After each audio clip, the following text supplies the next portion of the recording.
Phoenix Down Radio is on the air. With your hosts, Klauss Nightbringer, Seyrr Kimono, Chille, and Luna Vox.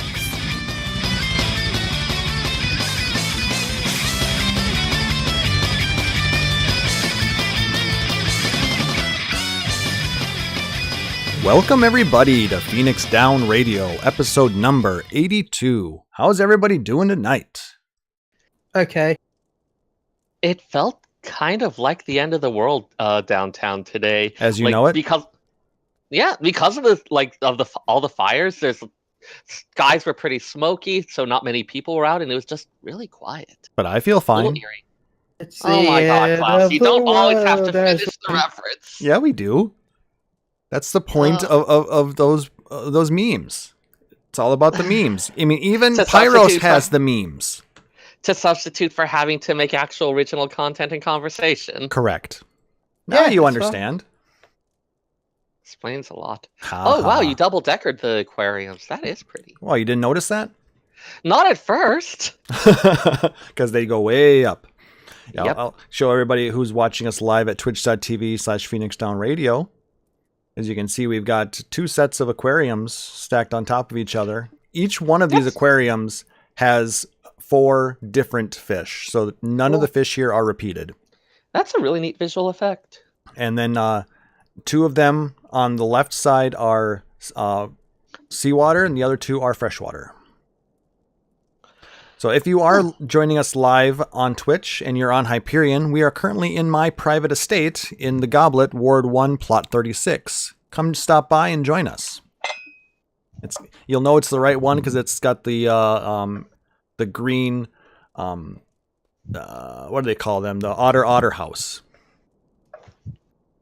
Oh, otters. They're so cute. Yes, thank you to Luna for those as well. So how are you guys doing? Not too bad, thank you. Other than having it be the end of the world, Seyrr. Oh, pretty decent. Things are getting a little busy with the holidays coming up. It's that time of the year where everything kicks into high gear. Yeah, definitely. Makes it that much more important to try to slow down, breathe every so often, which is why I'm about to make a full pot of tea. Tea is good. I also have tea. Yes. I want Some to. kind of nice, relaxing drink. Very important to have. So, Chille, how's the packing going? I haven't started yet. Oh, so you were just Sounds- cleaning so you can get that done. Then you're going to start packing. Yeah. I'm putting Sounds the about washing right. on tomorrow. And yeah, some more washing on tomorrow, and then I'm going to start packing on like Tuesday afternoon. Because I don't fly till like 11 o'clock at night, so... Oh, okay, so you leave on Well, Tuesday night? I fly Wednesday morning, should we say. I'm going to get to the airport like 3 or 4 hours early. So Not when you've got to go through customs, it's not a bad idea. yeah. Yep. Oh, yeah. Spender and I were making our plans for the road trip up on Thursday. That's the other thing that's been occupying a lot of time. FanFest coming up. Are you driving too, Seyrr? Yep. Oh, nice. Yeah, it's a reasonable drive. It's a nice chance to hang out. Plus, it means that it's easier to transport a bunch of stuff if we need to. Oh, That's definitely. good. But just Oh, be by careful the of what way- you're crossing state lines with. I had to fill in Not- my visa this week because Oh, you God. have to fill in a visa when you visit America. Now, most of the questions are reasonable, like, what's your name, passport number, what contact ID, in case you get there's issues, so we can contact someone in your family, right? Mhm. Then it goes to, have you done drugs? Have you got this? Have you done this? I'm like, no. Then one of the questions is literally, when visiting America, do you plan to do any terrorisms, violence, or genocide? Yes or no? I can actually tell you why they would ask that. Because why? So suppose you plan to do it, but never actually managed to. They can still bust you for having lied on a federal form. Ah, true. That wouldn't be perjury? What would that be called? I mean, it's just a thing of like lying on a federal document. So if you said yes and didn't do it, would that be considered perjury too? No, if you say yes, I'm pretty sure they just bar entry at that point. Aw. But yeah, anyway, I passed my visa, so I have it. Yay! So Chille How will about be your making the trip. MasterCard? What about American Why Express? are you laughing? That wasn't funny. That was References. terrible. You should be shaming me. No, I'm not going to shame you. I'll meet you next week. I don't want to make you mad. Okay, I would deserve it for that. Well, you can't let me get out of line. Well, shame him in person then, Chille. On Thursday Well, you know, night. I'll be there to, you know, embarrass you. So That works. So for those of you All who right. are going to be in Vegas during that time, make sure to say hi to Seyrr and Chille. Seyrr's going to have some swag to give away. Chille's going to have a few stickers to give away as well. And just make sure to say hi, take your selfies, post them out on the social medias, and make sure to tag us on that. That'd be awesome. I've also got business cards. It's Moogle Ground Rain Radio. We sometimes talk Final Fantasy 14. Just sometimes. Apparently, Kane is going to shame Seyrr for his Zayla house. Oh my God, Kane! I am going to throttle you. Well, you're already going to be taking him out for something else, aren't you? There's this whole thing going on in the Discord. I've been reading. Is it the thing about Benedict? No. Wait, no, that was Scarlet who's getting Benedict. It's the whole you were gonna take him out because he wants to have your dad as a guest host or doing the lore or something. Oh my God! Can you please? There's a non-trivial chance he's listening. Don't give him ideas. Well, I don't see him in the last thing I need to. I don't see him in the list of people watching, so I think you're safe for now. But he may check it out if he ends up listening to the podcast later. Story time with Daddy. With Papa Seyrr. It was weird, and you made it weirder. That's our job. Oh.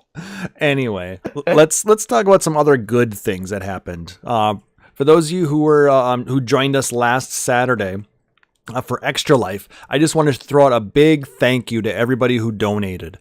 We were able to hit our $1,000 goal. We did it Monday night with an anonymous donation.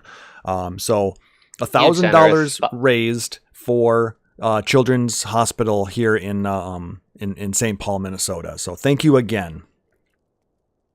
But I mean, if you didn't have a chance to donate, we're still going to be taking donations through December 31st. And just so you guys are aware, that $1,500 stretch goal of me shaving my head is still on the table. And I'm planning to do another stream myself sometime, maybe, if I can, before the 25th. Of this month? Or December? This month. Okay. Yeah, before the end of the big... I also want to throw out a congratulations to Kane, Nicknar, and Seyrr, who won our drawings for the plush pointer and the loot cave stuff. Now, it was all drawn 100% legit, so that's, we weren't playing favorites. Like, I was surprised.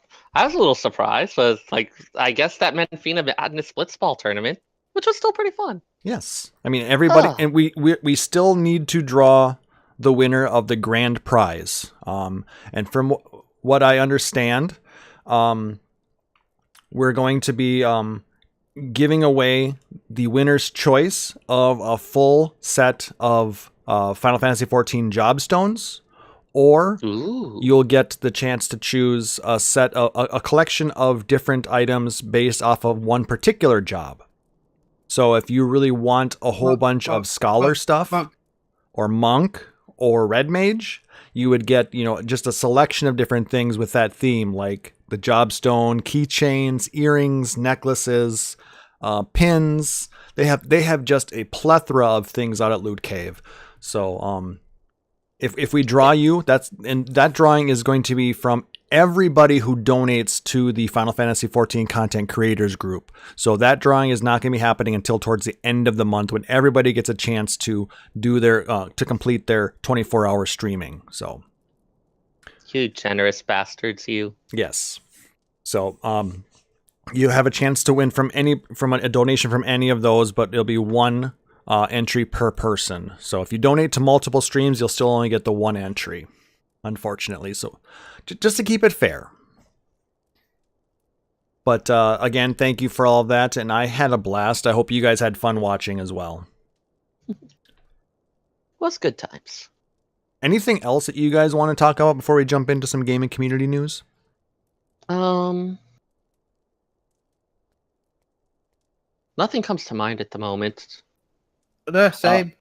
All right. Yeah. Well, We've kind of reached the time of year where everyone's just hunkering down and most wonderful time. I will say this, though. I got a piece of really good news last night. Ooh. I was going through the Facebook groups, and I saw that A Distant Worlds will be performing in Minneapolis next year. Yeah, that's kind of neutral news. For me, that's amazing news. They haven't been there in almost 10 years. So tickets for that are going on sale November 12th at 10 a.m. So I'm hoping to be able to pick up my tickets for that. So anybody else in the area, definitely look at grabbing tickets. I think the only other U.S. dates that they have announced so far are in Denver. Yeah, it is nice that they try to get out to a wider variety of areas. I mean, speaking as one of those terrible coastal elites or whatever, I like that we get this much stuff, but yeah, I mean, you guys get spoiled by it, really. So when you get the opportunity to see, it's like, do I want to go now or do I want to wait till next time? Because next time won't be that far away.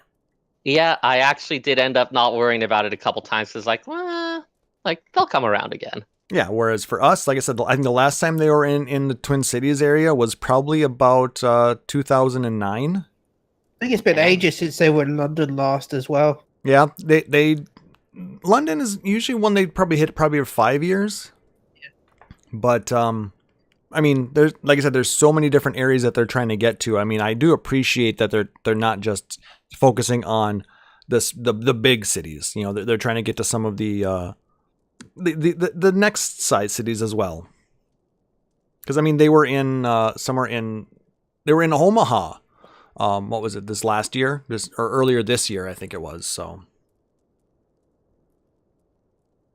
yeah, it'd be nice. Yeah, Nick Nar, I agree. It'd be nice to know how much they'll be, but yeah, they haven't announced that yet. And I'm hoping that it's closer to what they've charged for other tickets for A Distant Worlds versus what they charge for other shows at the Orpheum, which is where it's going to be. How much is it normally? Well, I've seen the prices range for at other venues between like $15 and $100 for a ticket. Whereas I looked at different events at the Orpheum Theater where it's going to be, and a lot of those, the lowest price tickets are like $100 to $200. Yeesh. Yeah. So I'm hoping that they're not going to charge that amount, that it's going to be more along the lines of, if it's $60, I can probably swing it. If it's $100, probably not.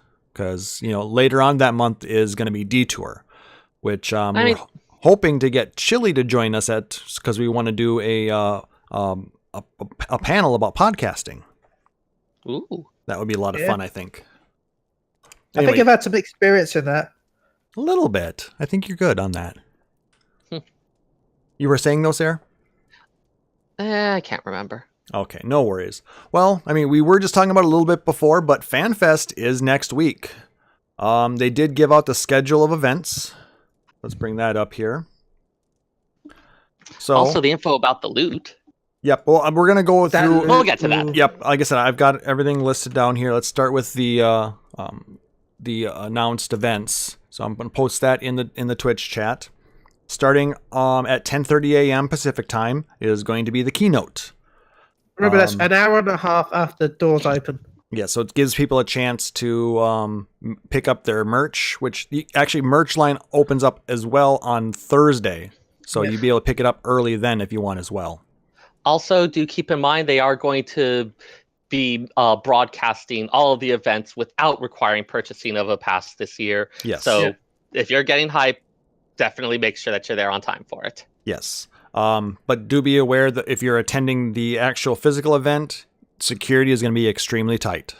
They posted that the security procedures as well. There's going to be metal detectors and police and security guards to mainly After the previous events in Vegas, I think everyone's a little paranoid. Yeah, mainly to help keep you guys safe. But it will It's smart. I'm happy. It will add additional time to get into the venue, so those attending, please make sure to give enough time to get in and get your seats. And don't bring a ton of things with you. Yeah. Because there will be bag checks. The limit. Yeah. Then after the keynote is the welcome ceremony. There will be a development panel featuring Tsuyoshi Yokozawa. That's the developer who is in charge of doing the Weapons Refrain Ultimate. Later on that afternoon is going to be everybody's favorite lore segment, Between Two Ferns, where Koji and Fern and why am I drawing a blank? Matt will be talking about the lore book and the lore book 2, as well as a few other things within the game. Yeah, hopefully there won't be a repeat of last year's thing where it's like, oh, these answers are in the lore book, which no one was able to get. Yep. Well, to be fair, then there was a lot of cock too. Well, it's a year of the cock. What do you expect? How are you people more obsessed with cock than me? I'm not saying we're obsessed. I'm just repeating what was done. He talked about cock. Yeah. Since you cannot see it, please know that I am giving you a very skeptical expression right now. Don't cock it up, Klauss. We still want him here. Yeah, I'll stop cocking off. That doesn't even make sense. Anyway, the costume contest happens a little bit after that, and then later that evening is the piano concert featuring pianist Keiko and featuring Susan Calloway, who will be probably doing Answers and Dragon Song. Yeah, they haven't actually said yet, but given that Susan Calloway is the voice behind those, I think she also did Revolutions, didn't she? Yes, but I'm not sure if they've been able to create that in the piano score yet. But you might be surprised. Unfortunately, those who are not in attendance will not get to view this. Also, remember it clashes with the LBR Content Creator Party. So that's true. That goes from 7 to 8:30 p.m. So, but the party goes till midnight. So that works. I mean, I'm sure half the content creators are going to be staying for the entire concert, and some are going to be leaving early to make sure everything's set up and ready to go. Yeah, I am not missing a moment of that concert. Don't blame you at one bit, because it is beautiful. Keiko does a wonderful job. She is the pianist that's actually on the soundtracks. You know, like Duality and From Astral to Umbral. Yeah, the fact that she's willing to make the trek out here, I'm really glad. Yep. And then on Saturday is going to be the PvP finals. Aether versus Primal. Yeah, like I said, the people who are winning this are getting some pretty sweet swag. I mean, they're getting laptops and all that shit. So lucky them. Congratulations to everybody who's made it to the finals, and good luck. There will then be a panel with Yoshida and Soken. We will positively look into it. They'll be fielding live questions from the audience. Hopefully they're not all, "Where's Eggy Glamours? I want more." Yeah, maybe don't mock people too much. Yeah, I want more Eggy Glamours. Yeah, but I get why people are asking about that. But that's all they seem to ask about. Then, shortly after that, will be Letter from the Producer live. It's going to be the first half of the 2-part preview of patch 4.5. I know we're going to talk about this later, probably. But I'm going to tell you now that during that live letter, I think that's when we'll hear about the Final Fantasy 15 crossover with 14. Good chance of it, yes, which we'll be talking about that later on as well. And then they're going to cap off the event with the Primals concert. And I'm hoping that you guys get Oblivion, because that'll be the first time we played in the US. Be nice to hear Brute Justice, maybe. Not USA. I love that. USA! USA! Oh, that was funny. Born in the USA. But no, like I said, they put on an amazing show. They've got a lot more in their repertoire now, so I would imagine you're not going to get repeats like we did 2 years ago. No, I must admit, I did love them going, look at the sheet, pick the song, and it's all in Japanese. Right. I thought, which one? I don't know. I love the fact that they say specifically, put down your phones and let the rock take you. So basically, they don't want people recording it and live broadcasting it. Great Swamp, I agree, but they don't like pet jobs, so that's why. Beastmaster confirmed? I mean, if they didn't like pet jobs, why would they ever even create one? Well, it's because it was already in 1.0, if I'm rightly. And like we said before, if you're not in attendance live, you'll be able to see everything but the concerts live on this Final Fantasy XIV Twitch channel. Chille, if you're talking about Summoner, Arcanist was not in 1.0. Okay. But I thought they started working on it. There was a plan to have an Arcanist, but it wasn't actually ever something that was made available, so it may have just been vague plans. They could have gone in a completely different direction if they'd wanted to. Yeah, they were also looking at adding another gun job. Yeah. Way back when. Yeah, that was and not fact, Machinist. Some of the NPCs from that did end up making appearances in the Machinist quest line. All right. But yeah, 1.0 had a lot of plans behind it that did not end up going into effect. Like the Shepherd. So do you guys want to talk about the activities or the goodie bag next? Which one are you more excited for? I'm more excited about the goodie bag. I'll go ahead and run through the activities just because I don't want to take too long on it. All right, I'm going to link it. Let me link it. Sure.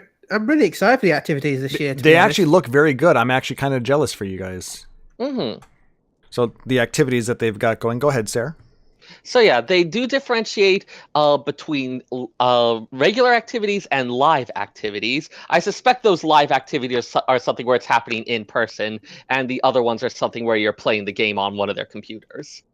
For the regular activities, we have the 8-player Yojimbo special battle, where it's going to be a special battle against Yojimbo. I'm guessing, much like at previous events, they're going to have a special FanFest only version of that battle. Like we got Ultima 2 years ago. And Odin before that. Exactly. The 8-player challenge roulette, where they've taken a number of existing trials and they're going to add some additional twists to it. Usually with this, they've had a physical roulette wheel that they spin to give you things like everyone has to de-equip their body piece, or level sync to minimum eye level, or other things like that. And so you take it on with this additional challenge. Say again? Play it with no HUD. That was one of them. Oh yeah, playing with no HUD. That was always a really challenging one. How good is your muscle memory? Well, when it's not your setup, pretty shitty.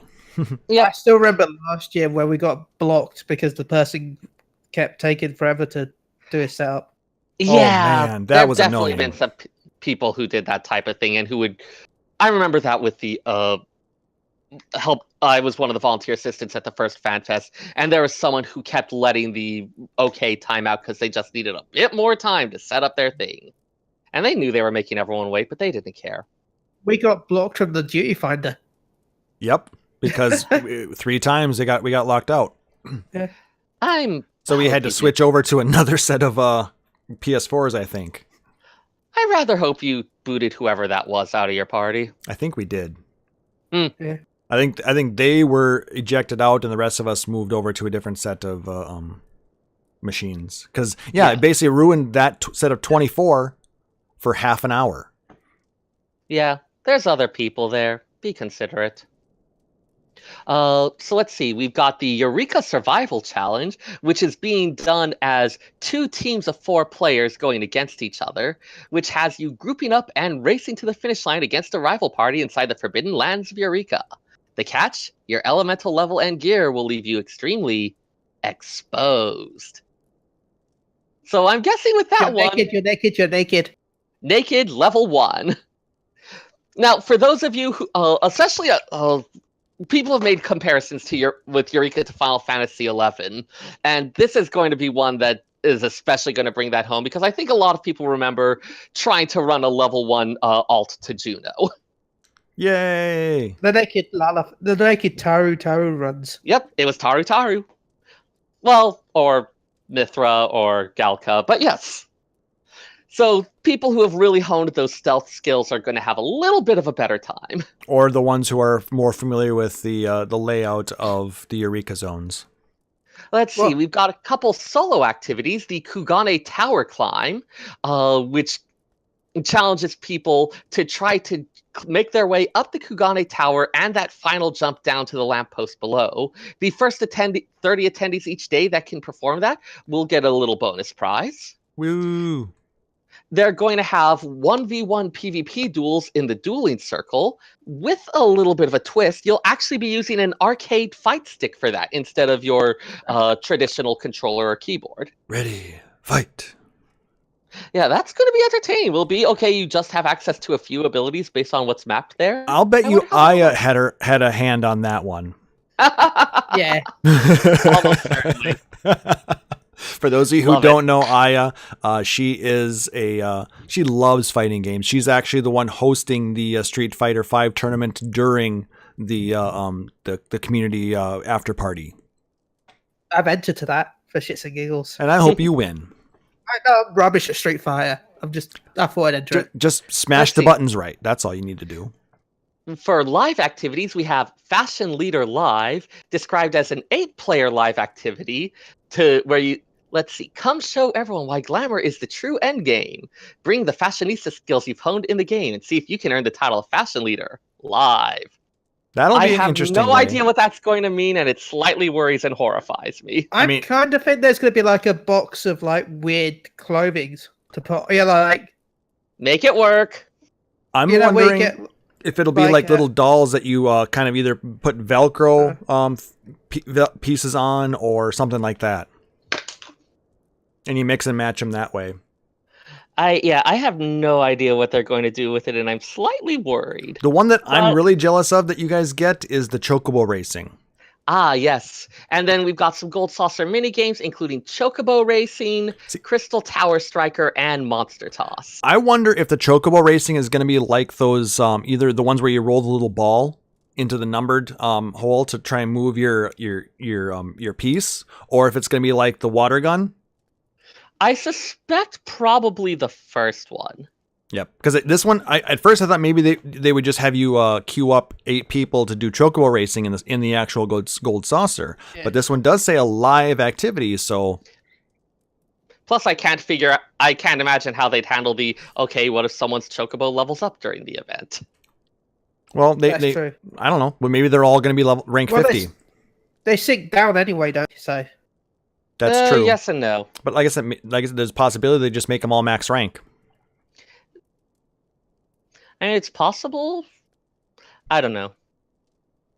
I have reason to believe it would not actually be that easy. I don't want to get too much into details there. Exactly. And then Crystal Tower Striker, it looks to be your traditional Hammer Striker Carnival game. And Monster Toss appears to be a basketball type game, much like the real Gold Saucer event. They actually had that one at the last FanFest.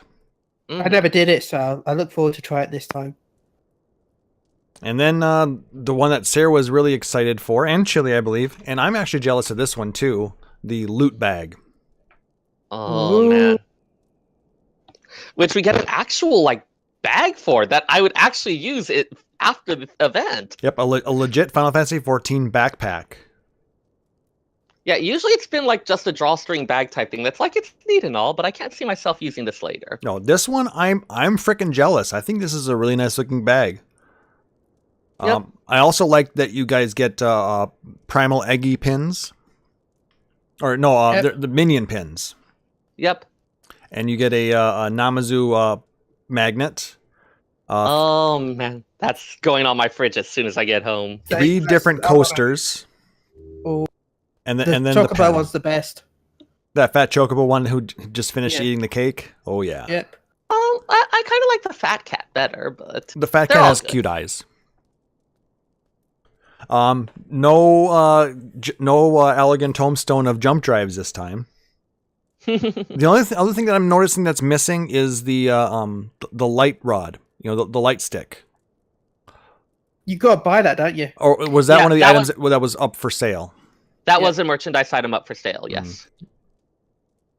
I suppose those might have been expensive to produce because I know they got them at the Japanese FanFest last year. It's a bit weird that this is the first year we don't get anything electronical. That's true. But then you'll also get the SDS Fenrir mount and the Tifa minion. Yep. Those will be going on sale in the MOG station after the FanFests have completed, I believe. Yeah. The same time we'll be able to redeem them as well. Yep. So I'm betting it's going to cost about $45 to get everything. I'm guessing $30 for the mount, if I'm right. $30 for the mount, and I'm guessing $5 for the minions. Yeah. If their current pricing structure is to be followed. Do we know what minions are going to have for the other FanFests? Aerith and Cloud. Is it Cloud or is it all the ladies? Cloud. Okay. If it was ladies, then I think the only one we have left would be Yuffie. Yuffie, yeah. Yeah. No, it's Cloud, Aerith, and Tifa. Okay. Oh, I kind of want Yuffie. And then there's also going to be some unofficial events. There's going to be a community stream viewing party at Bally's Sky View Room 3. Let me link this site as well. If you're going to be in the Las Vegas area and you want to view watch the stream with other people, this is going to be going on Friday only. But you'll be able to watch this with other people in the area. It's free to attend. Like I said, there will be food.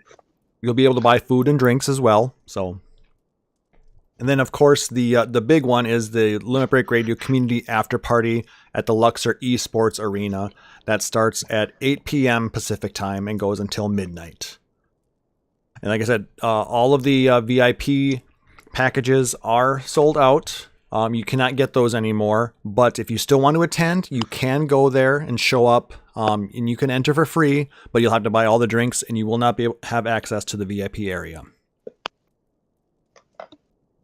But it's going to be a good time. I'm sure that the content creators are going to be all over the place and joining, and talking with people. So just because you weren't able to make VIP doesn't mean you're not going to be able to shake hands with Seyrr and Chille and the other content creators.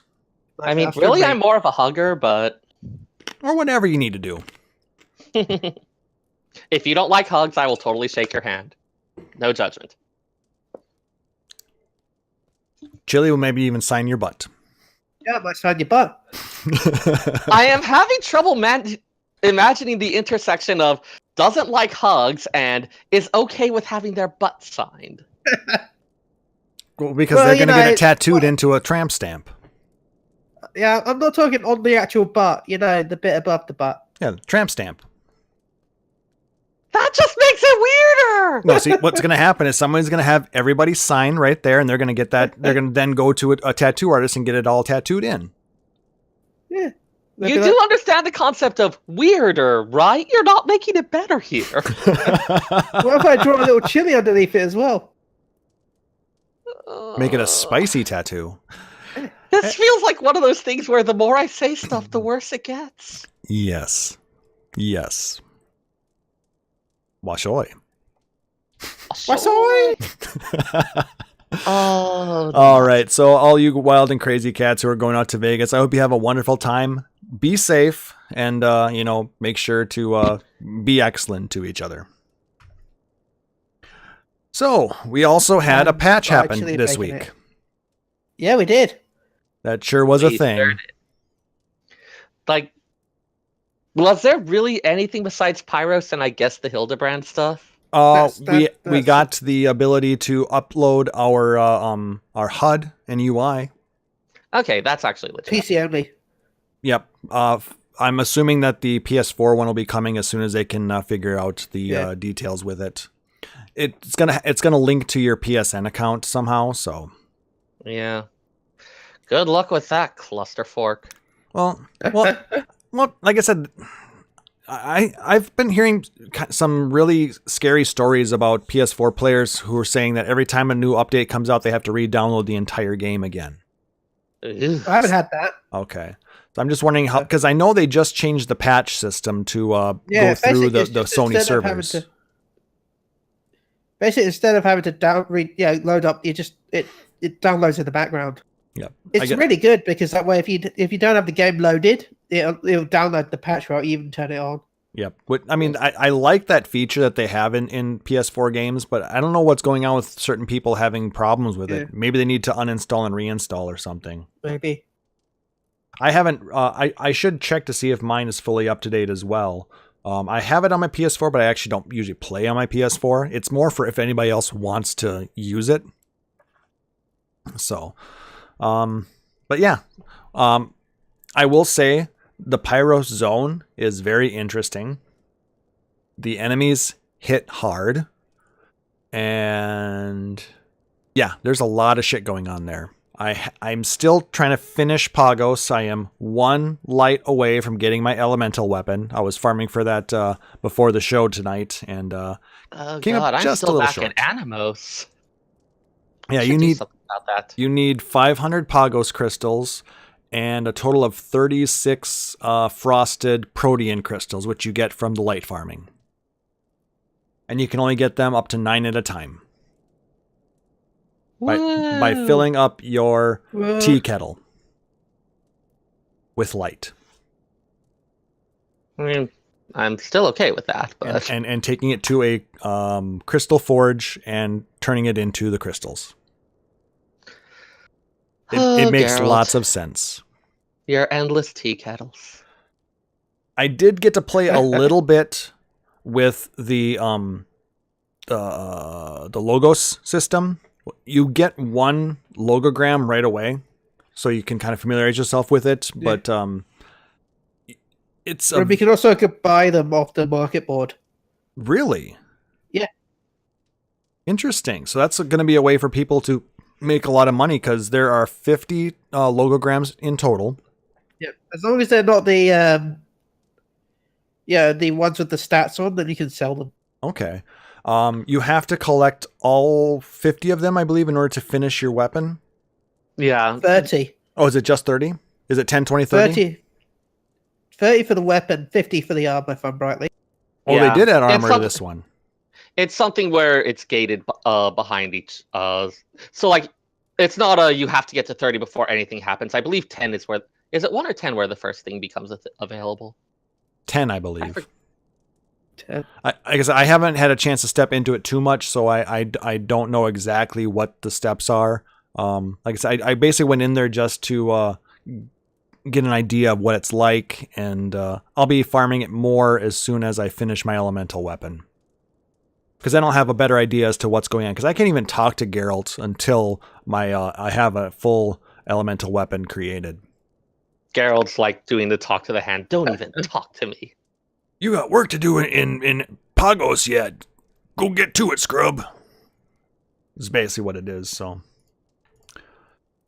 Other than that, yeah, there hasn't been a lot going on in 14. But we did get quite a bit of news this week about Final Fantasy 15. Oh, man. So, according to a post from a number of different sources, Final Fantasy 15 episodes Aranea, Luna Freya, and Noctis have been canceled.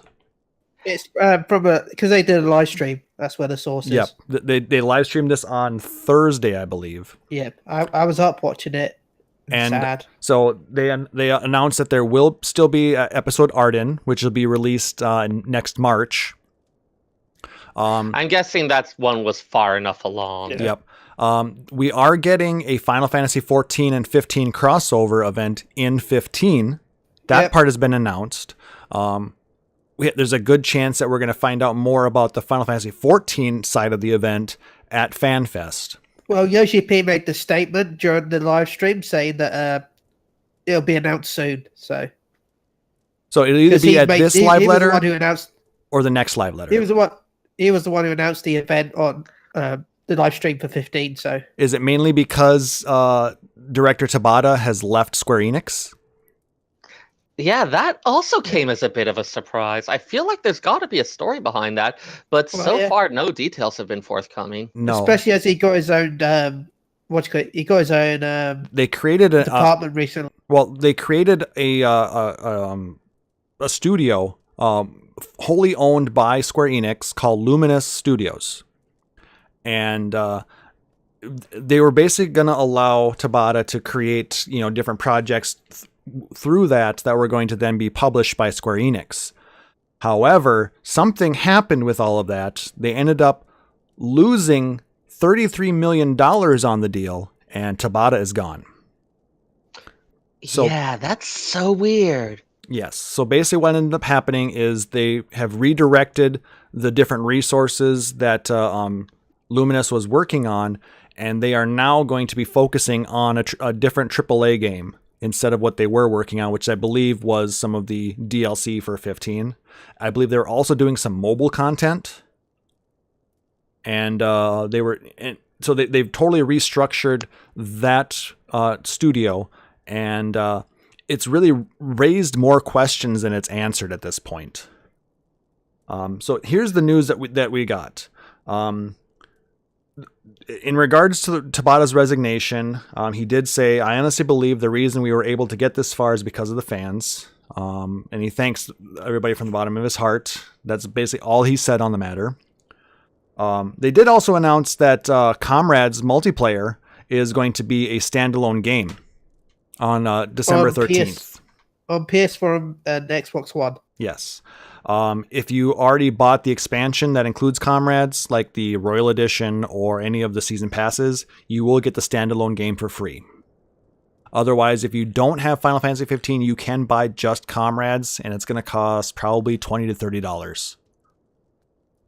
I mean, it's actually a pretty good game.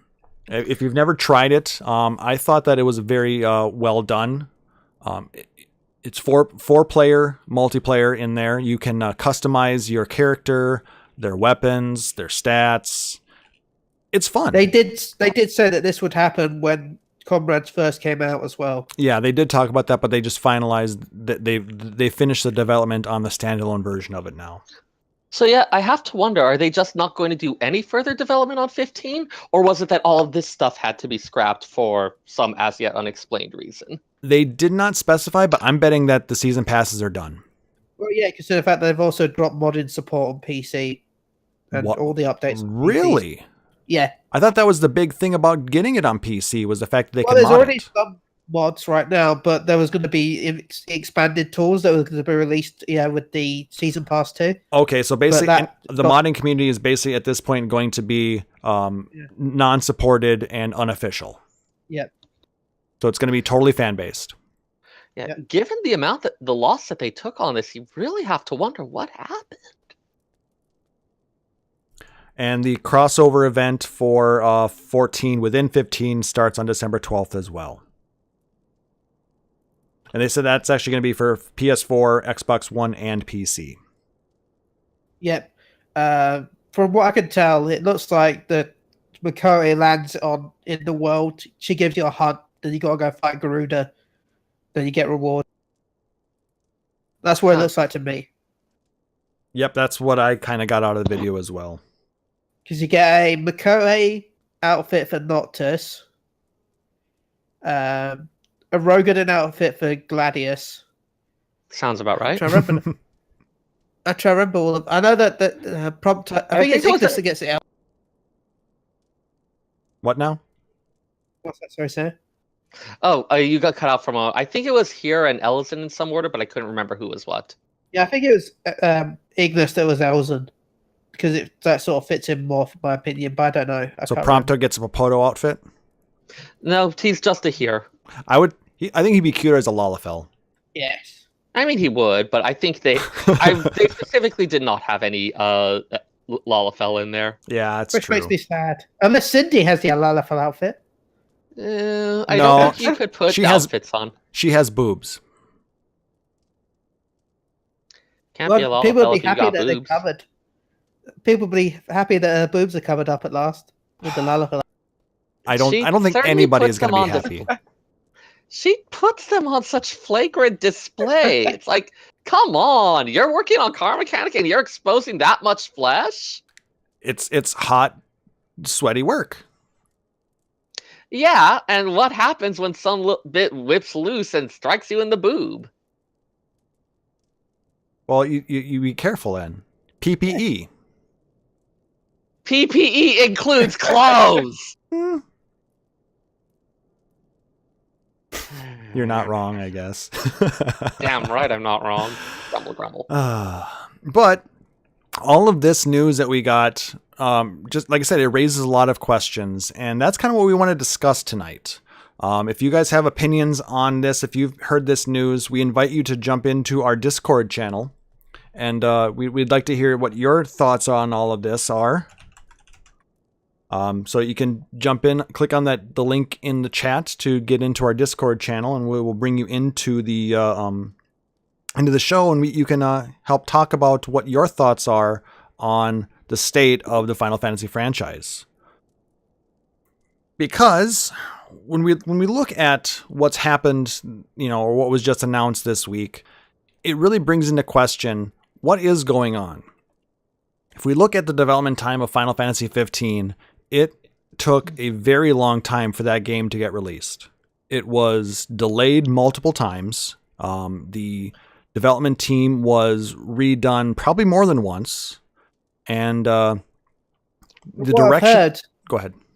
there wasn't also much of a development team. They said that for a lot of the time, the whole team was running as a skeleton crew. Well, that's not a good way to try and produce a AAA numbered sequel in a franchise. I mean, I would consider any Final Fantasy game like this, especially a numbered one, to be a flagship title. From what I can tell, it's because of the loss of... Because it was around the same time as 1.0, 13. True. So with the loss of 1.0 and trying to restructure to get that up on the ground. Yeah, when Tanaka basically did his thing. 15 started out as part of a 13 thing, didn't it? Correct. It was 13 Versus. Correct. And it was all based off of the Fabula Nova Crystallis world. It all has a similar lore. Yeah. There's like recurring elements of, I think Final Fantasy Type 0 also was one of the ones that came out of that. Yes, that is correct. Yes, that started off as a 13 title as well, didn't it? Yep. But I mean, with all of that happening, then we had the issues with 1.0 and, Tanaka leaving and Yoshida coming in and basically turning everything around for that. Around that same time, Tabata came in and did the same thing for 15. And since then, we've also announced, we've had the remake for Final Fantasy VII announced and delayed multiple times as well. Well, it's only been delayed once. Well, it was supposed to have been, they announced that it was supposed to have been released back in 2016. Yeah, but I don't think it got released date. No, well... It didn't get a specific release date. I know that I've had it on pre-order on Amazon for about 4 years now. Yeah, but Amazon puts stuff on pre-order just as it gets announced. That's true. But it has been, its progress has been delayed and it's been changed multiple times. Like initially it was being handled by a third-party developer and then be published by Square Enix. CyberConnect. And it recently, I believe... May timeframe, they announced that they were bringing it back into internal development. Yeah. It might have been later than that, actually, but they had announced... No, it was a lot earlier than that, I think. Oh, it was February, maybe? Yeah. Okay, because they had announced a number of job openings for a development team with Final Fantasy VII experience or something like that to create battle content and the like. And so I'm wondering if that was part of what was going to be... handled by Luminous Productions. Yeah, I don't know. It's just such a huge thing to do, and they've taken such a huge loss on it. Like, part of me is wondering if, like, maybe someone was involved in some kind of scandalous thing. It's like, okay, we need to get them out of the company now. Well, hopefully that's not the case. I really feel like he got promised the studio, and he was going to do his own game that he wanted to do. But with the stuff with 7, maybe they said, "Okay, you're going to have to do this first." And he didn't like that, so he left. Interesting. Maybe. That's my only theory. Or they I were mean, that's just... not based. There's no proof of it, but you know. Well, was Tabata in charge of Final Fantasy VII development? No, what you got it is, isn't he? Guy does Kingdom Hearts. Nomura is in charge of the remake. Nomura's doing the remake? Okay. So what was, besides then working on DLC for 15, do we know what Tabata was working on? That was pretty much it. Okay. So they may have been a little bit upset with the pacing of, the release of content for that. Yeah. Still, that seems like an extreme reaction. Like I said, it could have also been just a difference in opinion of, like Chille said, the role that they wanted him to have versus the role he wanted to have. Right. But I mean, whatever it is, it needs to be something big enough that they say, okay, nuke the whole thing. Well, they didn't actually totally nuke everything. They're just restructuring. They took a $33 million loss. That Yeah. is not something done lightly. Like I said, I think it's not as bad as it really sounds. The $33 million is a lot of money. Don't get me wrong, but like I said, I think it's just because of the they just reallocated funds, and they called the development team and things that they used to create Lumina Studios. They wrote it off as a loss, so that way they can make things work on the books. Like I said, I'm not an accountant, but Maybe. there are different Also, ways that they do things that they do to make the numbers work properly. So, I mean, I know about that, but the whole thing still seems a bit weird. Also, it's been found that single-player DLC actually sells worse than any other type of DLC. So. that's true. Depending on the type of game it's for. Yeah. I mean, if it gives a lot of good story, I people have been picking it up. I know Fallout 4 had a number of DLC packs. But like people really need to feel like they're getting their money's worth for it, because otherwise it just feels like a cash grab, which I understand why DLC exists, but there's nothing in that would make it need to be paid DLC. Yeah. I mean, like I said, if we look at the Season 1 DLC for Final Fantasy 15, we got Comrades, we got episode Gladio, Prompto, and Ignis, correct?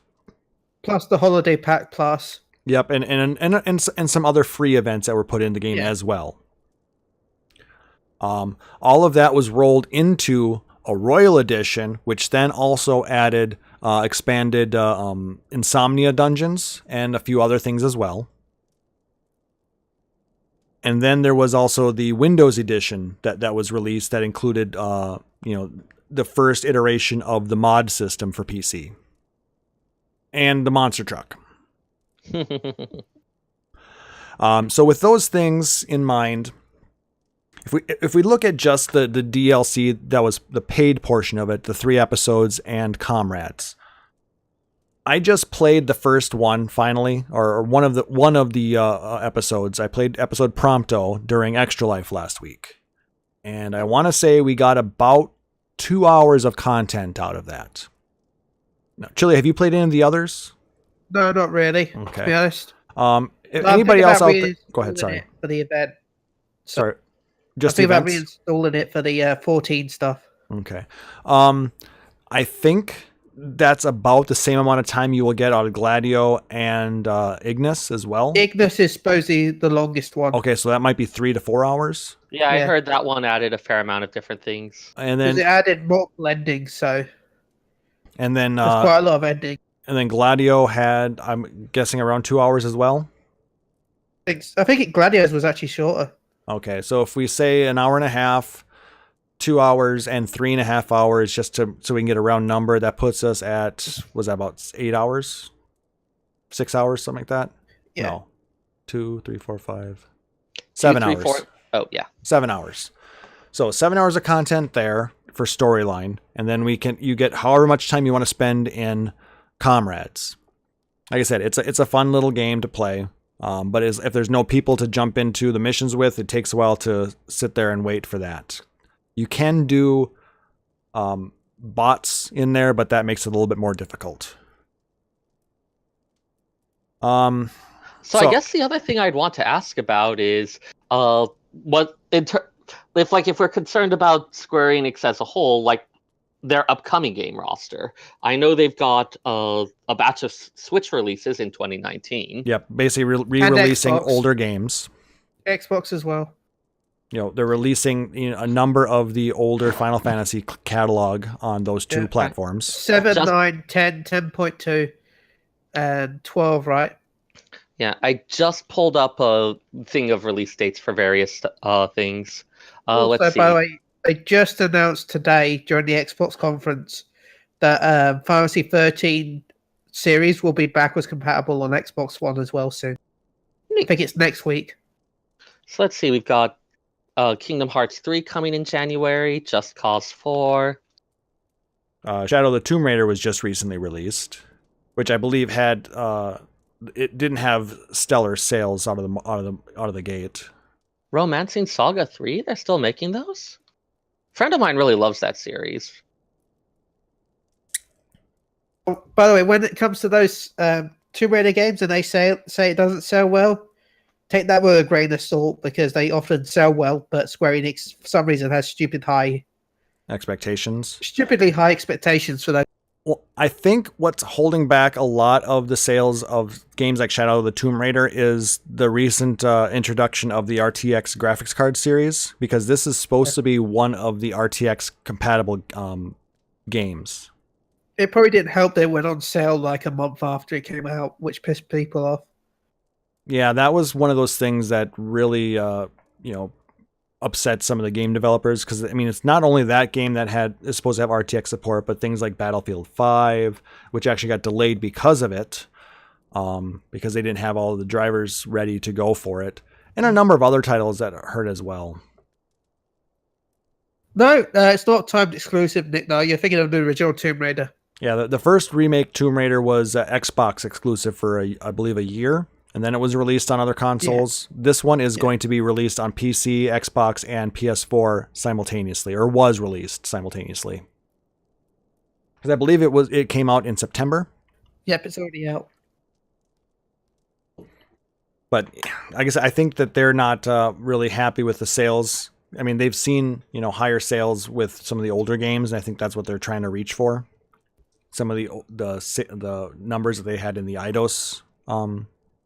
When it first came out. The market's different now, so that's the problem. Yeah, the market is very different. Yeah, there's a reason a lot of companies are going for the mobile market. Yeah, well, games as a service. Yep, like MMOs, the mobile games, yeah.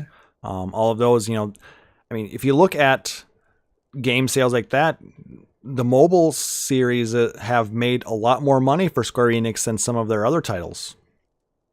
Yeah. I mean, Brave Exvius and Final Fantasy 15 mobile, not the Pocket Edition, but the other one, the one that they licensed out. I want to say that game makes like $13 million a month. Or it makes a lot of money. And I mean, people can say all oh, I want this. Oh, they're abandoning their roots.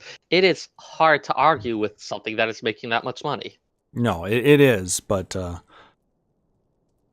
I guess I don't find myself being one of those people who puts a lot of money into mobile games.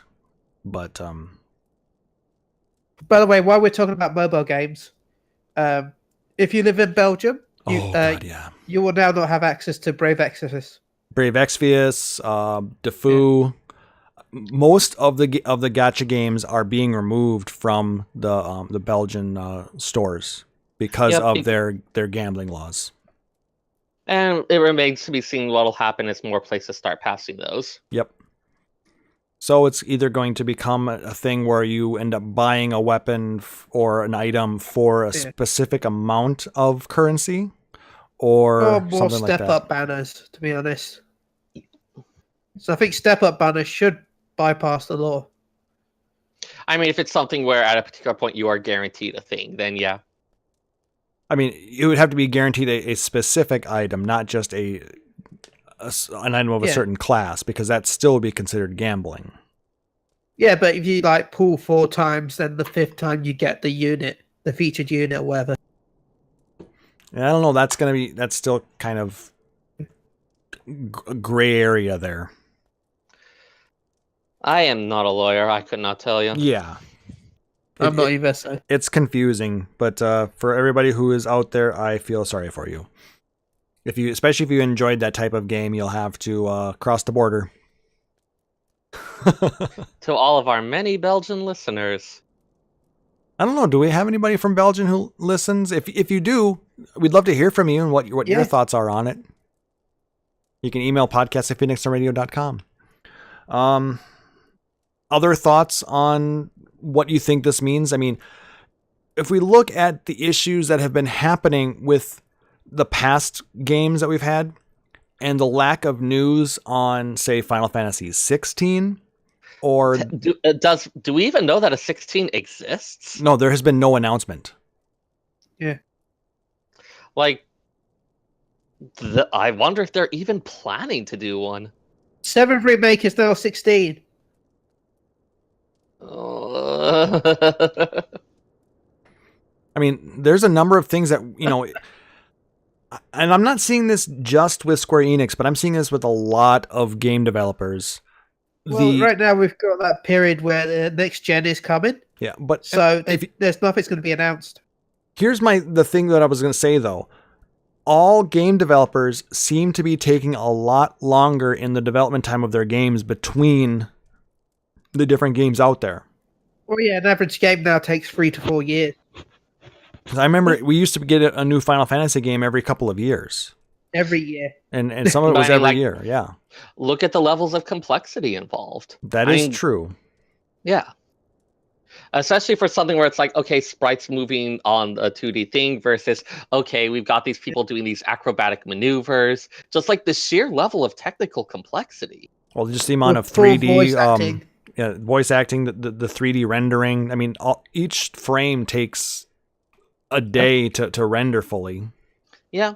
Or like gameplay type stuff also, it has a lot of complexity to that. Mm-hmm. I mean, if you look at something like a lot of the smaller indie games that often have a lot of those more simplistic type things, which are still amazing games, I want to say, those ones do come out on a bit of a faster schedule. Yeah, I mean, it's just something where what people expect from a AAA title, it's just so much. And I mean, that's why a lot of the annual AAA titles like the Battlefields and the Call of Duties, they have a stable of different developers that work on those, that they rotate. Like this year it's going to be X, the next one's going to be Y, and the year after that's going to be Z, and then it's going to go back around again. Yep. So, I mean, there's also baby studios that also work for different sections as well. Like, yep, they will send it off and basically outsource it to help with a small subsection of a particular thing in the game. So, yeah, we've got a lot of that. So, you're finding. I kind of wonder if it's just reaching a point where the expectations and the demands for it. I don't know. And we're also living. What people expect. We're also living in a time where we get a lot of immediate information. We're not, basically getting information on a monthly basis from, written magazines and things like that, which is probably about 3 to 4 months old because that's when the interview happened, and they just now were able to get the thing taken care of. We're learning about things as they're happening. And imagine the 24/7 news cycle applied to information about games. There's just not stuff may not be necessarily happening that fast, or there may not be anything to report, but you've got people who are eager and excited, and that news machine wants something. Yeah, people nowadays want information and they want it now.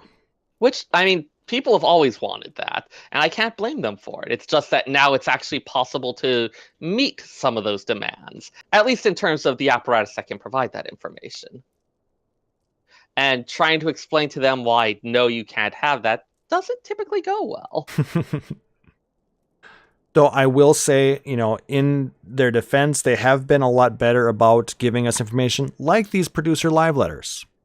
Yeah. I mean, those are things we'd never had that in 11. And I think part of that is part of it is just the change in attitudes about, okay, how do we interact with the player base? And some of it is a recognition that this is what the market demands. This is what people want now. So it's really trying to balance a lot of consumers' expectations with what the developers can produce as a reality. But I don't know. Like I said, it does concern me though with the news that we did get. I am very afraid as to where the development cycle is for these new Final Fantasy games and what type of timetable we're looking at. I mean, is it going to be 2020 before we hear something about Final Fantasy 16 or get a release date for 7?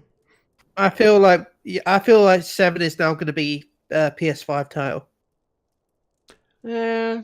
You might not be wrong. I really foresee getting some news about a PS5 early 2019, excuse me. I mean, depending on how long stuff is taking, if it is, I don't know, because I certainly remember there were games that, like, Final Fantasy VI and Chrono Trigger were the games that came out near the end of the SNES's life cycle, and those were ones where it's like, hey, we're going to push this to its fullest. But at the same time, I can see the being reluctant to do that if there's a concern that, oh, hey, people are going to abandon it. Plus, it's a great way of going, look at our new console. It has Final Fantasy VII Remake in a launch year. Yep. Yeah, I'm willing to bet that the companies that are making the consoles are willing to offer quite a lot to companies that can provide them with really in-demand launch titles. And because the PS5, rumored PS5, should have the same sort of architect as the PS4, it probably isn't going to be too hard for them to just go, okay, we'll move it over. Yep. We might see a PS4 version and PS5, but I don't know because if it's still episodic. Or it just may be backwards compatible. Yeah. Because with some PS5 extra features. Yeah. But Swamp in the chat is saying that he's thinking that Final Fantasy is going to end up being a franchise that gets one game per generation at this point. I mean, if you look at some of the other AAA providers like Rockstar, they are pretty close to having that. I mean, they did just get a second game now on the PS4. I mean, you look at... Technically, it's the first game when you think about it. Well, I suppose, GTA 5 did have a PS3 component, right? Yep, it was a PS3 originally, and then it remastered on the 4. Yep, and then now they just put Red Dead Redemption 2 out.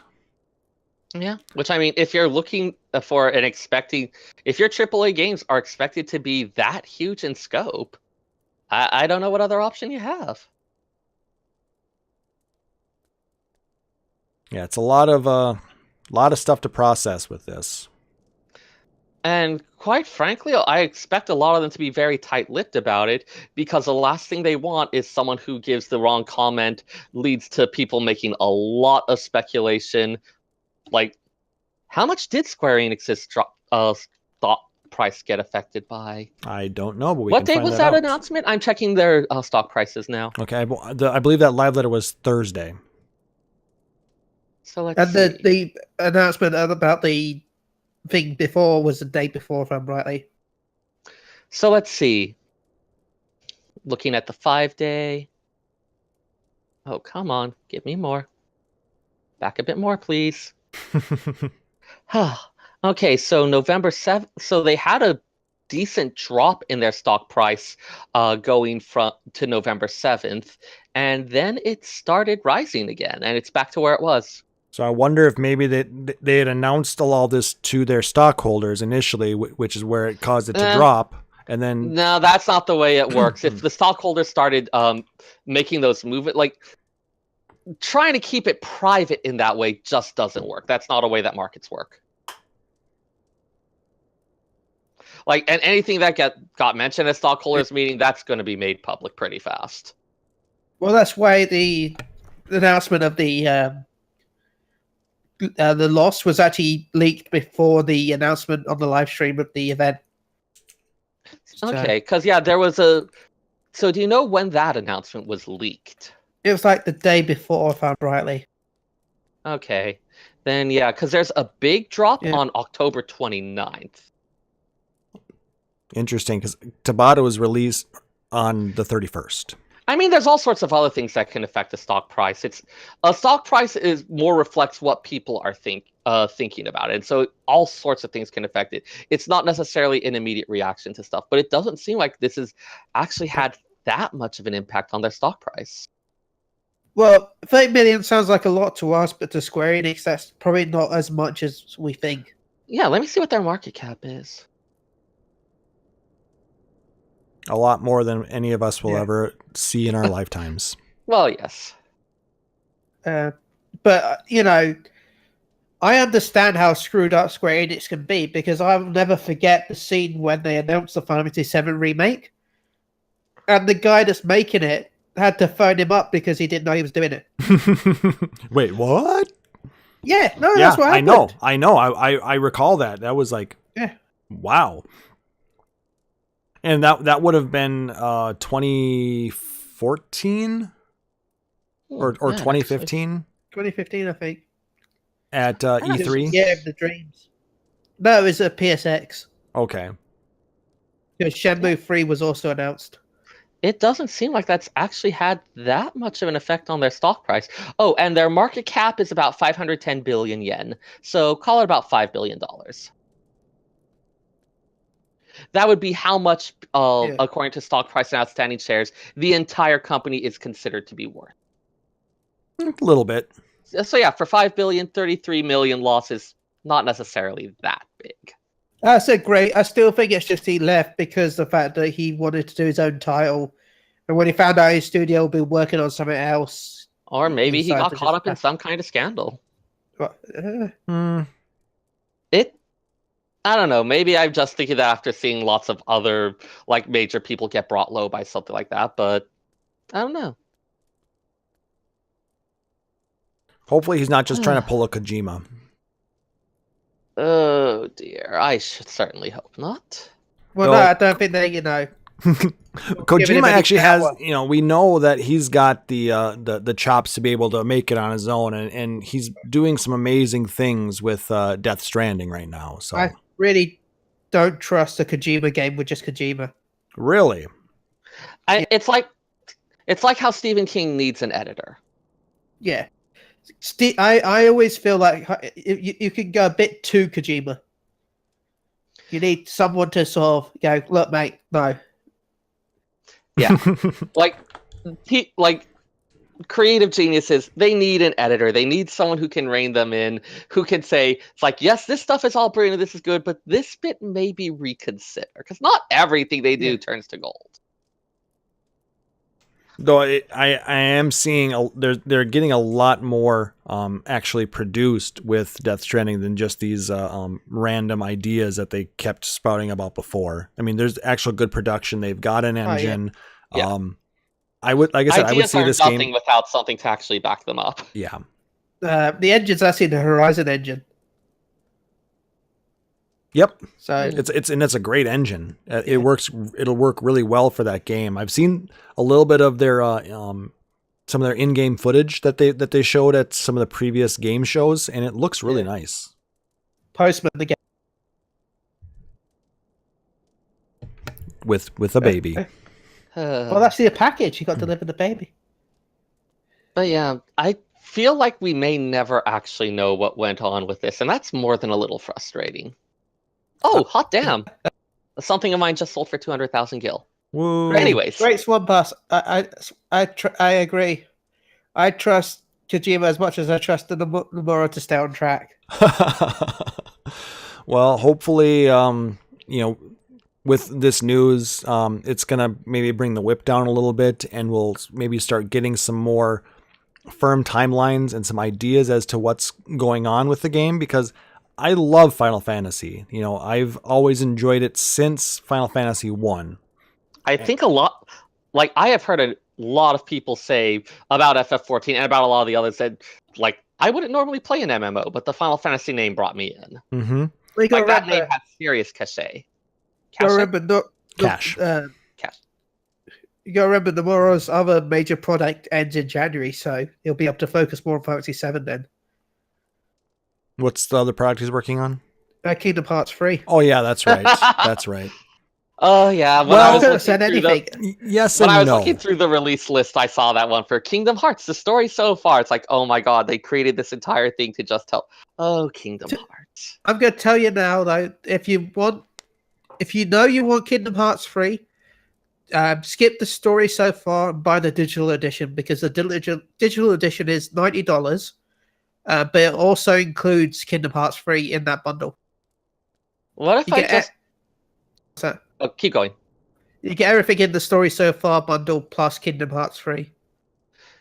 So, what if I just want Sora and Riku making out? DeviantArt? Yes. Yeah, DeviantArt, Awesome. and that's free. Indeed. And if you really like The what lube is they're not, producing, though. you can maybe have them do a custom picture for you. A lot of artist friends I've known has said that the real money in this type of thing these days is commission art for people with odd fetishes. Yes. I wouldn't Just know. don't I buy don't draw Fantasy very well. 13. What is it? Fantasy 10 free, because that's the worst. Wait, 10-3? Is Yeah, it 10 free. There was a book. Yeah. It's the worst. What? Yeah. Is it? In fact, it's in the. Have you got the remaster on PS4? You can actually find it in the extra section of the remaster. I have it for PC. I'll have to look. Yeah. Yeah, it's the worst. Why? Can I spoil it? Because it's the worst, and I don't want people to ever give it. Tidus comes back. That happened at the end of 10-2. Then he gets killed by Yuna. What? Why? Well, Tidus kills himself by accident, actually. He sort of like is being childish and then like kicks a ball, and then he realizes the ball's a bomb and blows himself up. Are you serious? Yes! Why is this a thing? And then his head lands on Yuna's lap. I'm not even joking, that's the description of what happened. Why is this a thing? Anyway, then he gets brought back to life by Yuna because they find out he's he's actually a faith. I mean, like, yeah, he had like, given the nature of his existence, having to be something similar to an Aeon is actually the most reasonable thing I've heard in the last few minutes. Okay, do you want to know the best part? Auron has a daughter now. What? Yeah, they meet Auron's daughter. I know, all of the fun fan fiction's right here. And this was written and by... this is an official... This is canon. Yeah. Have I told you people about the literary criticism concept, Death of the Author, wherein there is no official canon author, and we don't have to listen to them? Also, do you know who is back? Who is also back? Who was tied to Tidus? Jacked? Oh, what was jacked? Sin? Yeah, Sin's back. Yay! But they got rid of you yet? Why does this exist? Suppose it was people that still praise Yevon, and then when Tidus comes back, it gave a window for with the prayers for Sin to. Everything about this is terrible. They got a bunch of summoning crystals, apparently. Everything about this. Fantasy 10 was useless. This is the worst. I haven't read the whole thing. I've just seen like snippets. I think we've broken Seyrr on all this now. Anyway, you can go check out Fantasy 10.3 if you have the remastered version of 10 and 10.2 on PC or PS4. And probably on Xbox One and Switch when it gets appears on it. So I'm not saying that we should purge this world in fire, but have we considered purging this world in fire?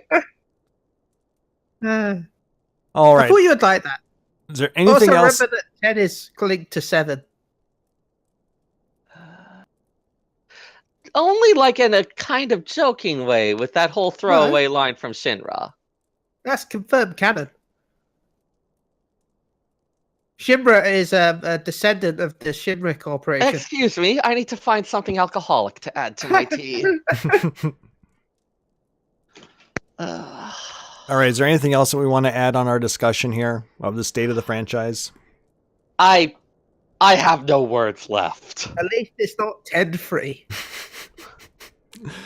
I said, Kane in the chat was saying that, the silence might be indicative of something big coming up. It's possible. So, I mean, I know Yoshi P is notable because he's been the exception. They do tend to play their cards close to the chest. that's true. To be fair, though, next year they've got Kingdom Hearts and the Final Fantasy 14 expansion. Then they just have to tie something up for the end of the year.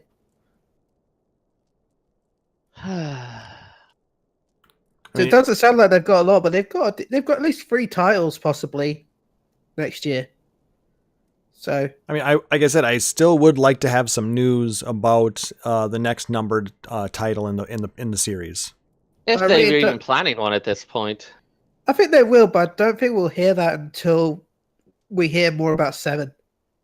Yeah, 7 is Yeah. the big one, but like I said, I mean, In part because anytime you try to talk about anything else, you'll get that's nice, but why aren't you telling us more about Cloud? It's like, okay, we get it. Get a real doll, make it look like Cloud, go to town. oh my. I'm sure that's Let's already be a honest thing. here. It probably is. I know someone who'd have liked it one. Yeah. His name is Chille. Like, said Chille, lightning. is it just your goal to make me shut down with disgust every few minutes? Because if so, well done. You were on point tonight. Da, da, da, da, da, da, da, I mean, I would da, own a lightning one. It's da, lightning. da. And it plays that when you're when you're playing with it. Da, da, To make it worse, that tune is called Blinded by Light. That has implications. Yes. Hey, at least it's not a snow one that every time you do it says Seyrr! Seyrr! Seyrr! Yeah, it's like, that would be awkward. Also, Snow is cute. Don't ruin him. He's cute in like 10-2 and 10-3, but I didn't like him much in the He original. was so goddamn Fade. adorable. He was so earnest. And a bit of a dumbass from time to time. Yeah, Grimhelm, I think we're going to have to use a Phoenix down on Seyrr here soon, so. Yeah. Look, sir, I found my 13 demo disc. Do you want me to bring that to FanFest so you can try the original build? I am oddly curious, yes. So then you have to bring your PS3 then too, huh? Yeah, no, I I'll can do just... that. Yeah. Or I I can mean, just give it to him. And then I could mail it back along with, like, I don't know, some American things that you like. Yeah, it came with the Advent Children version of collector's edition of Advent Children in Japan. It was like the first print of it. Ah. All Yeah, right. I'm a little curious to see that. Anyways, yes. Let's go ahead and we'll put a pin on this. We might get more news about it in the future, so it might be something we revisit as we get more information about it. I mean, that's kind of the state we're in. We just don't have a lot of info, and we're probably not going to get anything soon, which is why everyone gets to speculate now. Yeah, and I figured with everything that's been happening, I think it was time for us to discuss it. So, and hopefully by the next episode, we're going to have a lot to talk about from FanFest. So, like I said, it was kind of a slow week 14 wise. So with this news, like I said, we had to discuss it. Yeah, they're not going to be releasing that much in the lead up to FanFest. They want to save all the bombshells for that. Yep. And we still would like to hear what you guys think about this, what your thoughts are on the state of Square Enix or Final Fantasy as a series. Feel free to ping us on Twitter at PHXDN Radio. You can send us an email, podcast@phoenixstormradio.com. We want to hear your theories about how Tabata was found out to be a secret lizard person. I mean, we're not going to take them seriously, but they'd be funny. Yeah. So with that, Seyrr had a little bit of fun, a little extra time at work. So he decided to create another installment of Lorebrarian's Corner, the Job Edition. And what do you have for us this week? All right. So, what's black and white and red all over? Red Mage? Yes. Yay! We would have also accepted A newspaper? Mage. A newspaper mage? don't knock it. It could totally be a thing. Hear ye, hear ye. Yeah. Pen, mightier than sword. Okay, done. I'll take Could the use penis ink abilities mightier to for blind 20. So, Red Mages. So the FF14 Red Mage, and those of you who skipped through your job cutscenes because you had to get it leveled as fast as you can, Shame may on not. you. Well, yes, shame on you, but you may have missed that Red Magery originated in the early 6th Astral Era, shortly after the Great Flood that wiped out, that brought an end to the War of the Magi. Yes. The Black Mages from Mach and White Mages from Omnipore were among the people who took shelter in the mountainous region of Gir Abania. Nice high region, places where one could be at least a bit safe from the flood. But those refugees were blamed for the disaster, given that it was their overuse of magic that had led to the ethereal imbalance that brought on the flood. And so they very quickly divested themselves of their identities as Black and White Mages as a means of survival. But despite that, they did recognize that magic was going to be important both for surviving and rebuilding. So they dropped a lot of their old rivalries and worked together to develop a new form of magic. That ended up becoming Red Mage. The job quests also referred to the Crimson Duelists. Those are a specific group of individuals who learned red magic in order to aid Al Amigo in the time of Mad King Theodoric, so before the Garlean invasion. They fought to defend the weak and end suffering, so again, putting red magic to those noble uses, but they were almost completely wiped out in the attempts to resist Mad King Theodoric's, God, that's a weird one, his tyrannical rule. Now, in the FF14 setting, red magic is an alternative to white or black magic, which is a little bit different from what red magic has typically been in a lot of other games in the series. The idea is that with white and black magic, they were so powerful because they were drawing not just on the caster's ether, but able to pull ether out of the surrounding environment to fuel those spells. And it's the overuse of those magic that caused environmental imbalances that led to the flood.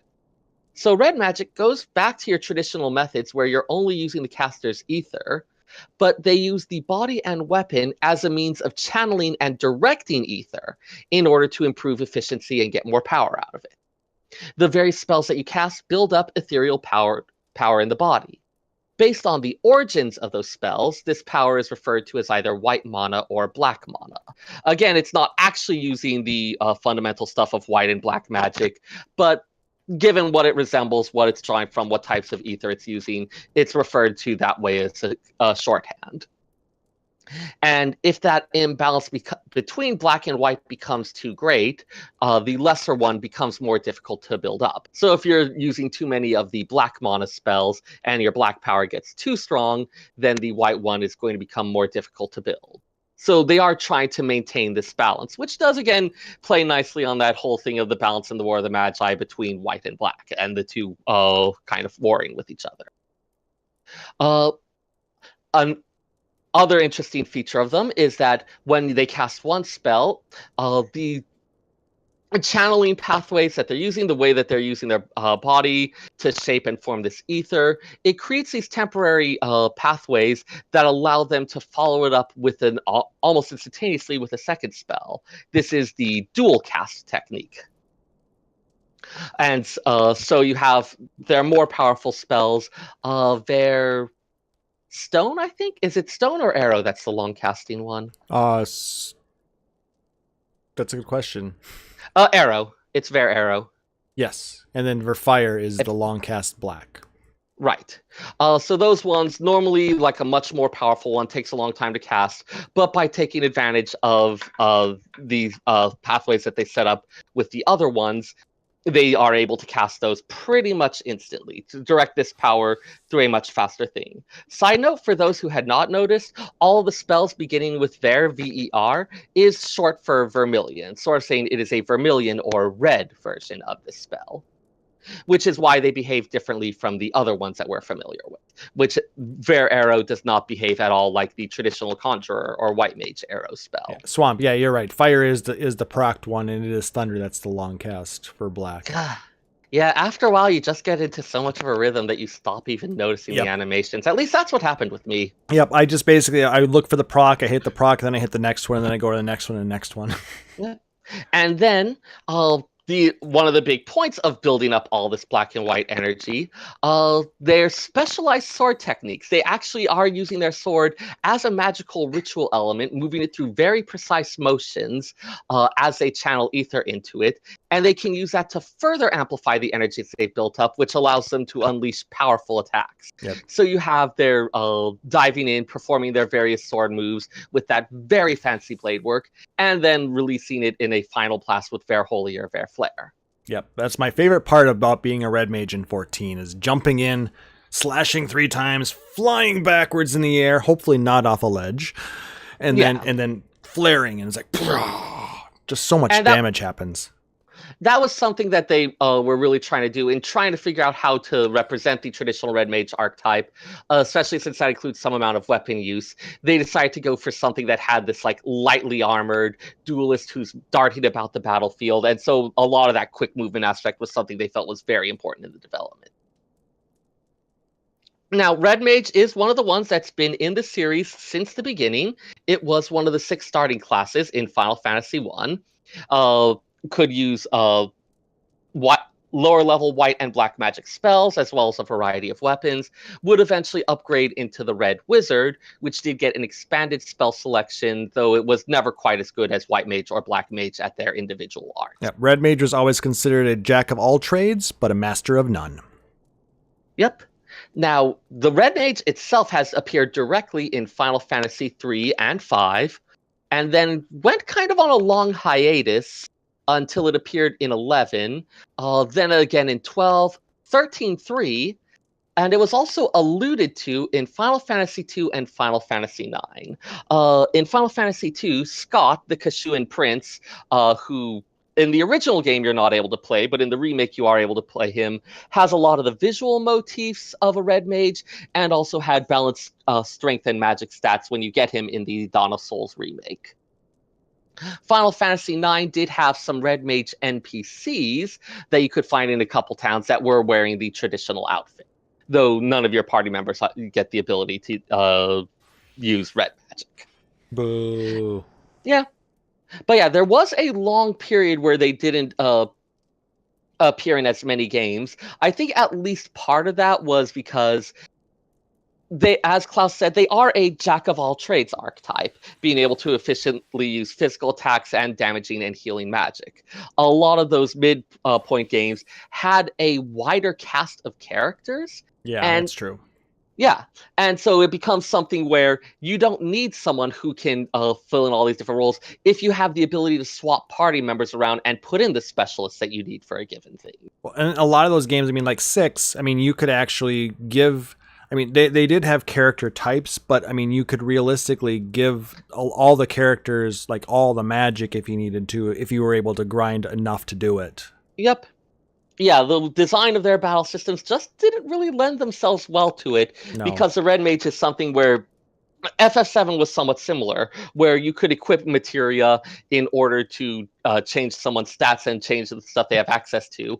And so the idea of a character who's limited in this way doesn't make sense when you can just build anyone any way you want. Yeah, I mean, you're getting a very strong version of, you know, a jack of all trades in that case. So, I mean, right. You don't get the limiting factor, like you said. So, I mean, I would honestly think that the closest character in 6 that they would have to be a Red Mage would almost be someone like Celis, you know, with being a Magitech Knight. Right. You know, she had a lot of the magical abilities, as well as she could do a lot with swords and things like that, and had some heavy armor choices that she could choose, but she couldn't choose like all of the heaviest stuff. But like I said, she's not actually a Red Mage.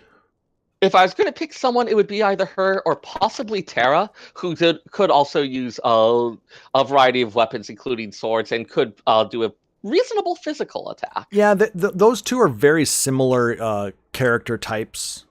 Right. Though I think Celis was a little bit stronger in the physical attacks. Yeah. But neither of them, like, they're the closest, but even then, that's not the first thing that comes to mind when I'm looking at them. Yeah.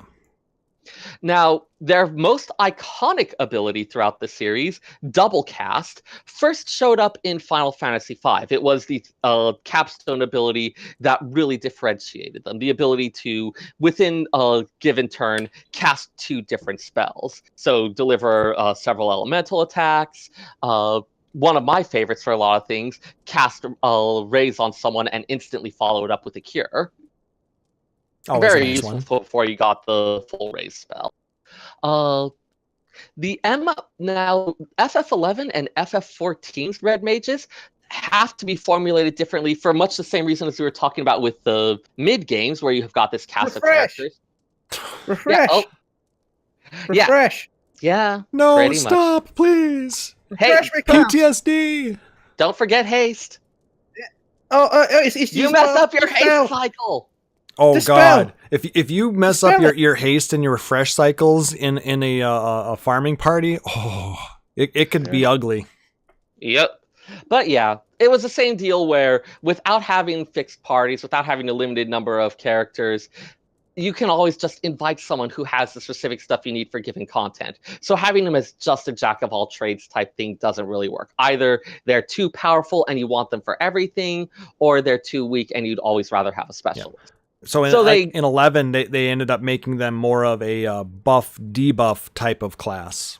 Mm-hmm. Having access to some of the strongest debuffs, including some unique variety of unique ones, and FF14s, as we've seen, it's pretty much a DPS caster, though they gave it that duelist flavoring to give it the feel of the classic Red Mage, even though in terms of pure mechanics, it's a DPS caster. And the look as well. Yeah. I will say that sometimes the look seems to be the most important part of the Red Mage. For me, in this game, that it is the most important part, because I don't really feel that the gameplay of the Red Mage is quite what I'm looking for, but the look is spot on. Yeah, I mean, the gameplay would be very hard to do in an online multiplayer setting, so this seems like a reasonable compromise. I mean, I give it that. I mean, it's especially Red Mage. this one where it's designed for the Trinity. Yeah.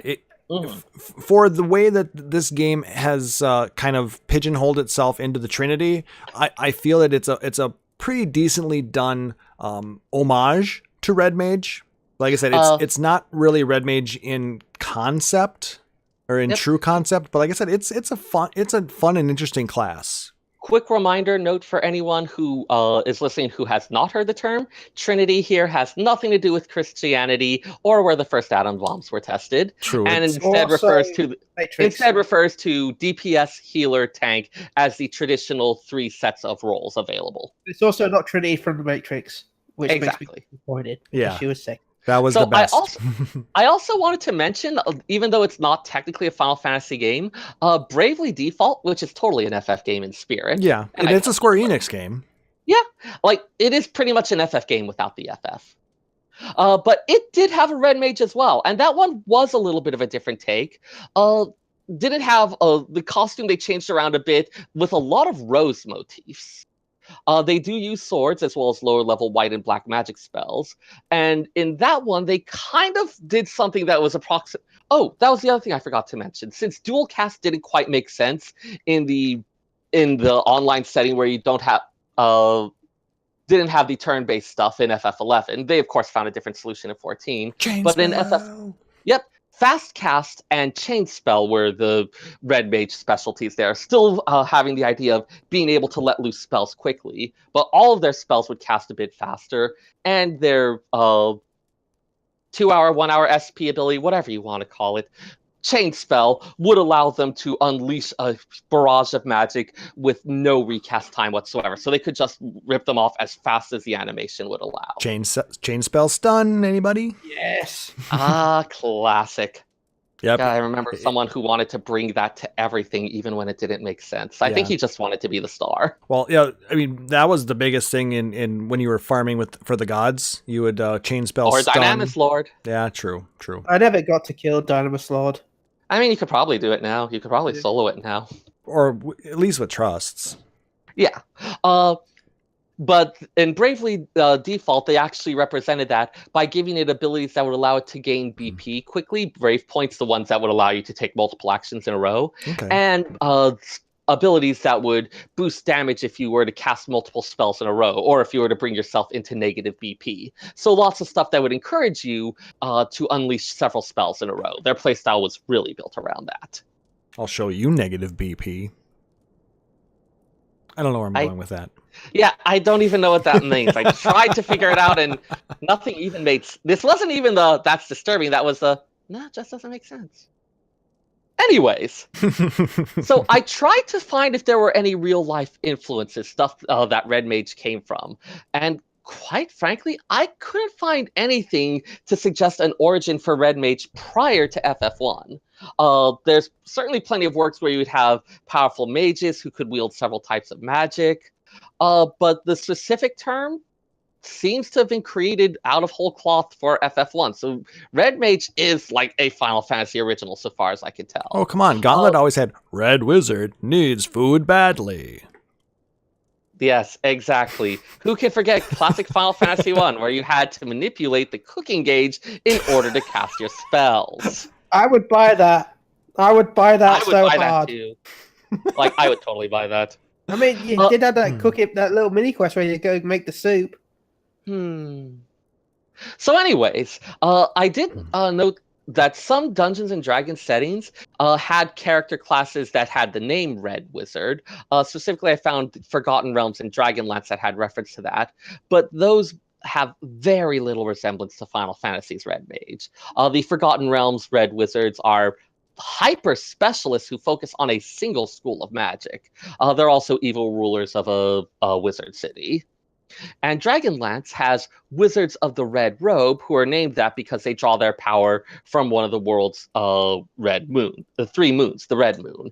They tended to focus a lot on illusion and deception spells. So again, not quite the same, oh hey, using these multiple types of magic and duelist sort of thing. Damn you, dollar mode. Now, the best guess I could find for why they made it a red mage, given that if you've got a black mage and a white mage, someone that uses both, it seems like the obvious thing there would be to make it a gray mage. Yeah. But this one, we can thank the NES's limited color palette. With 256 colors to work with, red was quite honestly a much more visually distinct color. So I think you want stuff where it's like visually different, other stuff like that. I feel like red was just something that worked well for that they just picked and was like, yeah, that looks good. Here's another thought though. The warrior is also red. And because the red mage can also use swords and some heavy armor, that maybe they chose to use that to kind of not only symbolize, the mage portion of it, but also the fact that they are able to do some physical damage like the warrior. Not just that, but it's probably also easier for the sprites. Yeah, I mean, your idea makes sense as well. They went with it because it was a visually striking color, but like I said, it's also possible that because the warrior is also red, it was kind of a throw on to that. Given what they were already working with the white mage and the black mage, I feel like trying to make a gray one just probably wouldn't have looked great. It would look kind of muddy. Yeah. Plus, it gave him that awesome pimp hat. Yes, that in fact is the single most iconic element. The bit that I saw referred to over and over, that red mage hat. Yes. That red mage hat, AKA the pimp hat. Yep. Now, it is what is called usually a cavalier hat. Typically having that large plume. It really kind of fits with that swashbuckler duelist swordsman image that they go for. I mean, think of the Three Musketeers. Yeah, exactly. I was actually just thinking about FF11, where Red Mage was the one that had access to the sword enchanting spells, which again kind of fits with that. The end spells. I love the end spells. The end spells, which would give your weapon an elemental quality, such as making it strike with fire damage or ice damage. That one, again, plays in with this kind of magic fencer who's channeling spells through their sword. It really fits into this entire swashbucklery archetype. That said, the rest of their costume is also fairly standardized. You're generally going to have a red cloak or cape, very much like something that could be flourished, again, kind of fitting with the whole stylish aspect to it. Usually they'll have red or white leggings. Definitely everything I saw had tight leggings on them. And then generally black boots. even though the bulk of their costume was red, in most representations, there's lots of little bits of black and white throughout it as well. Which kind of paying a little bit of homage to the... Oh, hang on. Am I still there? You're here. Yes. Okay. Something went really quiet. I was like, am I still connected? But yes, paying a bit of homage to the whole being able to use both black and white magic. I also, in looking at that, since I mentioned a Cavalier hat, I did find a little bit about Cavaliers. Now, this is something a lot of those characters, like the Three Musketeers, a lot of those swashbucklers have their origin in this. We're not talking about the Chevy car from back in the 90s. Nope. Though I wonder if they also drew the name from there. Probably. Now that, although it brings to mind this kind of swashbuckling, fancy whatever type thing, the term itself actually had a lot more to do with politics than with how one dressed. It was used as an insult against supporters of King Charles I during the English Civil War. The actual word cavalier comes from a Latin word meaning horseman. And it came to imply this whole swaggering, overbearing attitude. Someone who's being big and fancy and flourishing, and just kind of a bit much. Also, you may talk about like someone having a cavalier attitude towards something, meaning that they're kind of being like overbearing, kind of being not treated all seriously. But over time, the word became less associated with their political attitudes and who they were supporting, and more associated with the way that they tended to dress, which was following the court fashions of the time. Long flowing hair, often in ringlets, brightly colored clothes with lots of lace and fancy trimmings, and of course, those plumed hats. Their opponents, the Roundheads, were associated with shorter hair and plain clothing.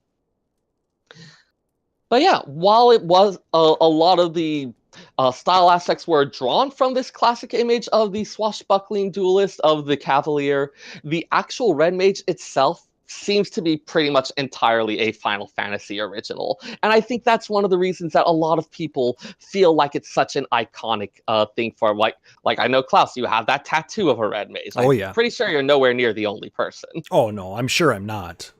Yeah, but the Red Mage is kind of this, like, for a lot of people, the Red Mage is the Final Fantasy series. Oh, I 100% agree. And like I said, it's not just because I played it for many years in 11.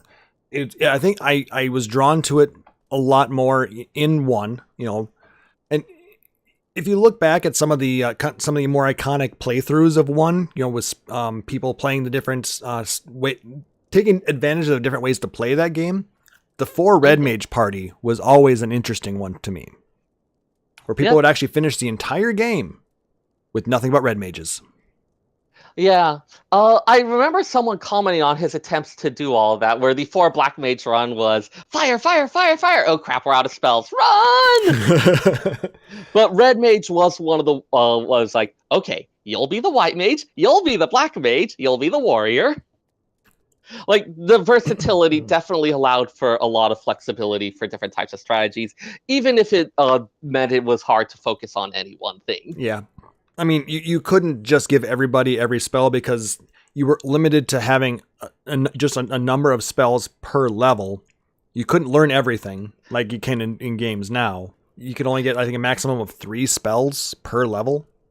Yeah, for those who have not played it, Final Fantasy I, the magic system, like a lot of other things about that game, really owed a lot to and resembled a lot from Dungeons and Dragons. Oh, yeah. With what is now referred to as Vancian magic, where you have some number of spell slots and often some number of spells prepared and things like that. Yep. You weren't casting using magic points from a pool of mana. You could only cast, like I said, maximum of, say, 8 times you could cast Cure before you had to go replenish your magic pool for that particular spell.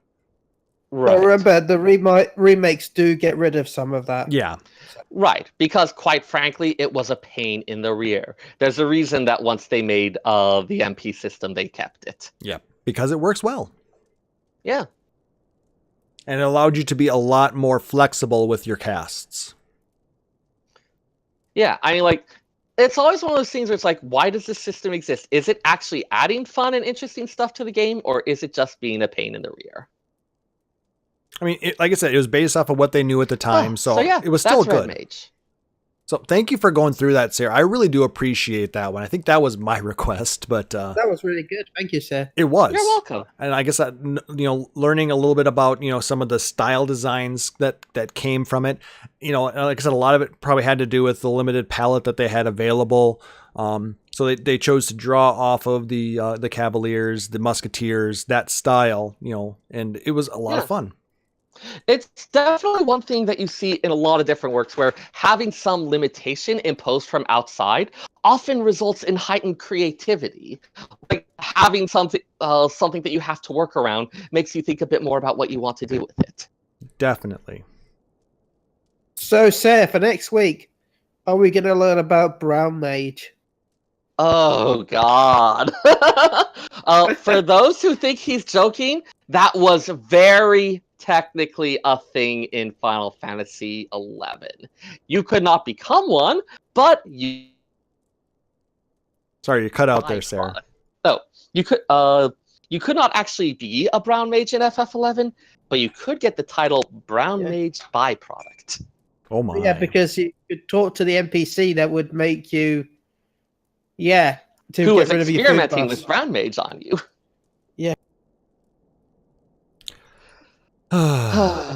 That sure was a thing that I wanted to pretend didn't exist. Okay. Well, if you guys have an idea of what you want to hear Seyrr talk about, like I said, let us know in the Discord. We do have the Lorebrary, which is a great place for discussion about in-game lore, as well as things that you want to hear within the Lorebrarian's Corner segment here on the show. Yep, myself and a number of other lore enthusiasts spend a lot of time there. And quite frankly, we get bored. So you ask a question, there's a pretty good chance you're going to get a half-hour discussion about it. I mean, yeah, there are times I'll come in there and I'll see 50, 75, 100 messages between them, and they're like, oh, they must have been bored again today. Only a little. But yeah, let us know. We really appreciate that. You can, like I said, you can also tweet it to us at PHXDN Radio or email podcast@phoenixradio.com. So, guys, that's going to do it for this episode. If you liked what you heard, make sure to like, subscribe, or follow us on Apple Podcasts, Google Podcasts, or Podbean. We just recently got on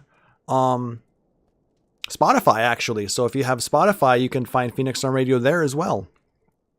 And if possible, leave us a rating or review, because it really does help people find us and lets us know what you guys think of the show.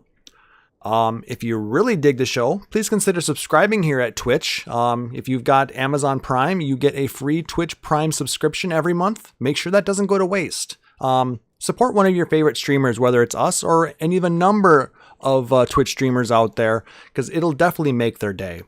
But it would be awesome if it was Go us. Around Radio. Yeah. Google Go Around, you can sub to them now as well, so definitely a possibility with that. Or you can just saying it would be awesome if it was us. It would be awesome if it was us, and it would give us an awesome way to say thank you. You get those really cool subscriber only emotes, as well as the pinion badge in the chat.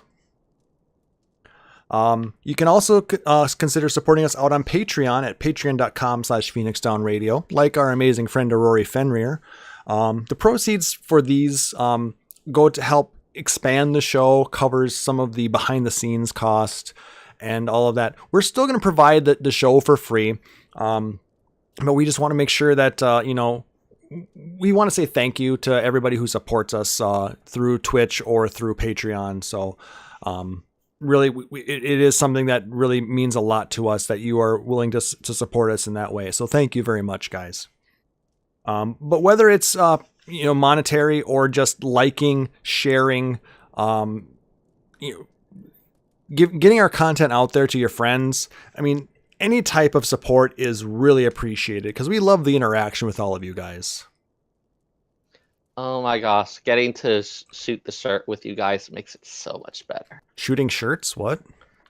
Do you not watch The Good Place? Nope. You should watch The Good Place. Nah. I got a It's ton of amazing. audio You're in to a cut good up place. It's like the best show. Anyway, if you want to check out our backlog of podcasts as well as Moogle Go Round, you can check out our website, phoenixdownradio.com. All of our episodes are back there. If you want to see all of the backlog of our video podcasts, they're available at youtube.com/phoenixdownradio, as well as jump in and join the Facebook group at facebook.com/groups/phoenixdownradio. Now is the time in the show for the shout outs. Who wants to start? Chille. Why do I have to start? But fine, I'll start. Because you usually have about 5,000 shout outs ready to go. Go check out twitch.tv/Maelstrom Radio. They'll be at the Limit Break Radio after party this Friday. Remember, free entry, though VIP access has been finished. Though content creators will be walking around probably the area anyway, so you'll still be able to meet us.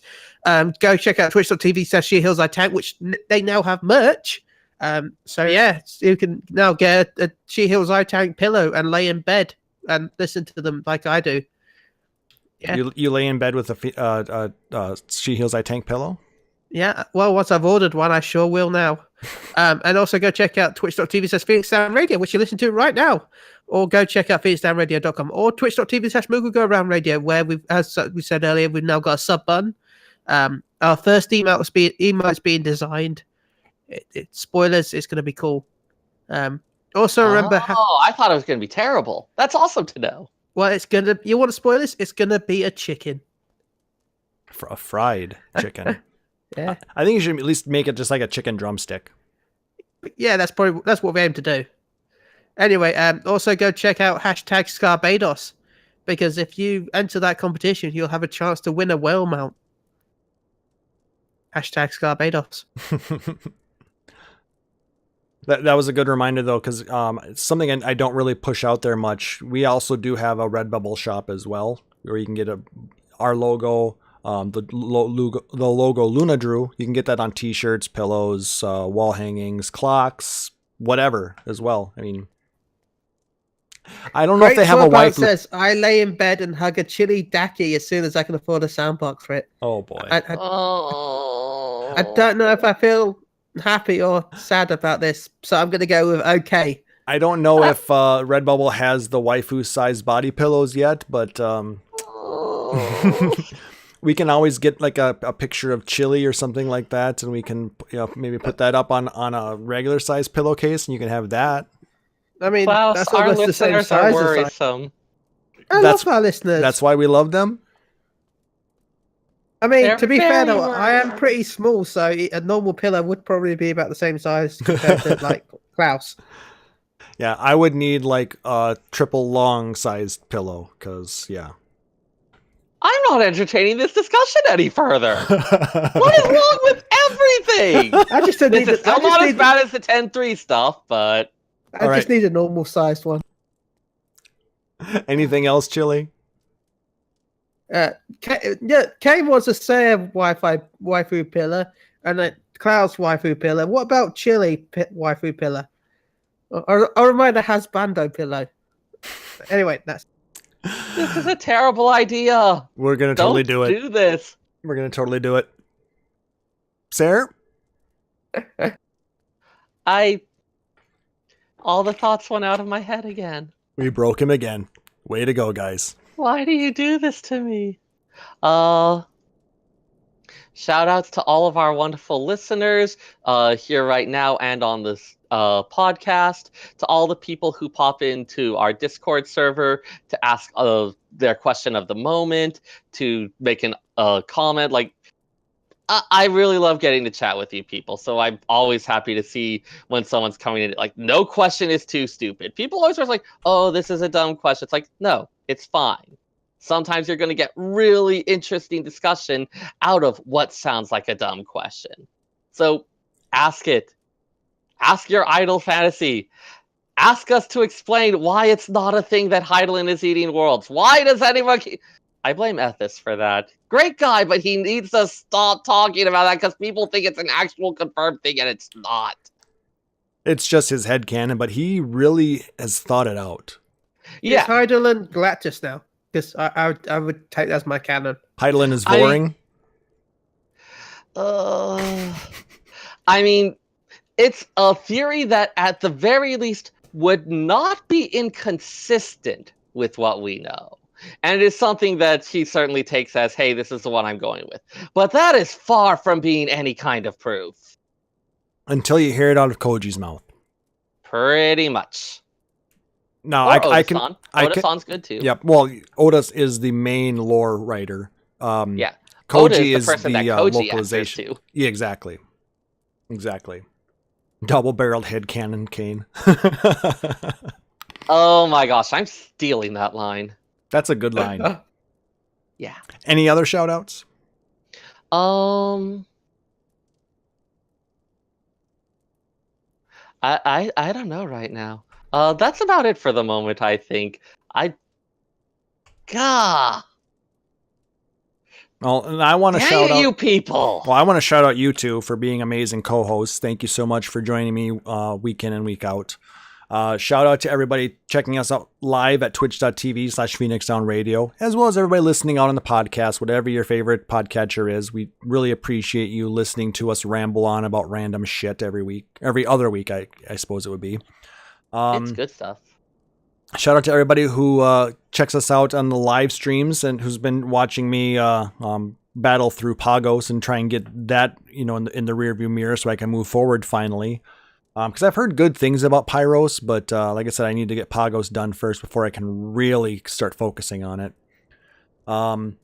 Shout out to everybody who's going to be in Vegas. Make sure you travel safe and have a good time. I'm sad that I'm not going to be able to see you guys, but I will be there in spirit. And shout out to basically everybody, because everybody is awesome, and I'm in a good mood. So awesome. You can find us at Twitter at PHXDN Radio. You can find Chille at MGR_Chille. He recently changed it so he could be more Moogle Round focused. Yeah. He hates us now. That seems reasonable. I gotta get ready to promote it on the Friday. Yeah, and that's cool. You need to be able to promote, what you're trying to push out. So that's awesome. Like about how you hate us. Yeah. Seyrr can be reached at FFXIV SEYRR, and I can be reached at PHXDN_KLAUSS. Seyrr, if I hated you guys, why would I be up at 4:40 a.m.? That's true. Because you hate yourself more. Wow. Wow. It checks out. You're not wrong, but wow. What I have suggested is consistent. Anyway, for my co-host, Seyrr Timono, and for Chille, I'm Klauss Nightbringer, wishing everybody a wonderful evening. Thanks for joining us. Take care. Praise Lava Scorpion. Phoenix Down Radio is a production of PhoenixDownRadio.com and Illusion Productions. Final Fantasy XIV and Eorzea are trademarks of Square Enix. In-game content for Phoenix Down Radio is the copyright of Square Enix. Opening music for Phoenix Down Radio is provided by Guilty Gear Rock You. Check out the Metal Chocobo theme cover and many other music videos at youtube.com/Guilty Gear Rock You. Closing music for this episode is provided by Guitar Wanker 90. Please check out their full version of Matoya's Cave and other rock video game covers at youtube.com/Guitar Wanker 90.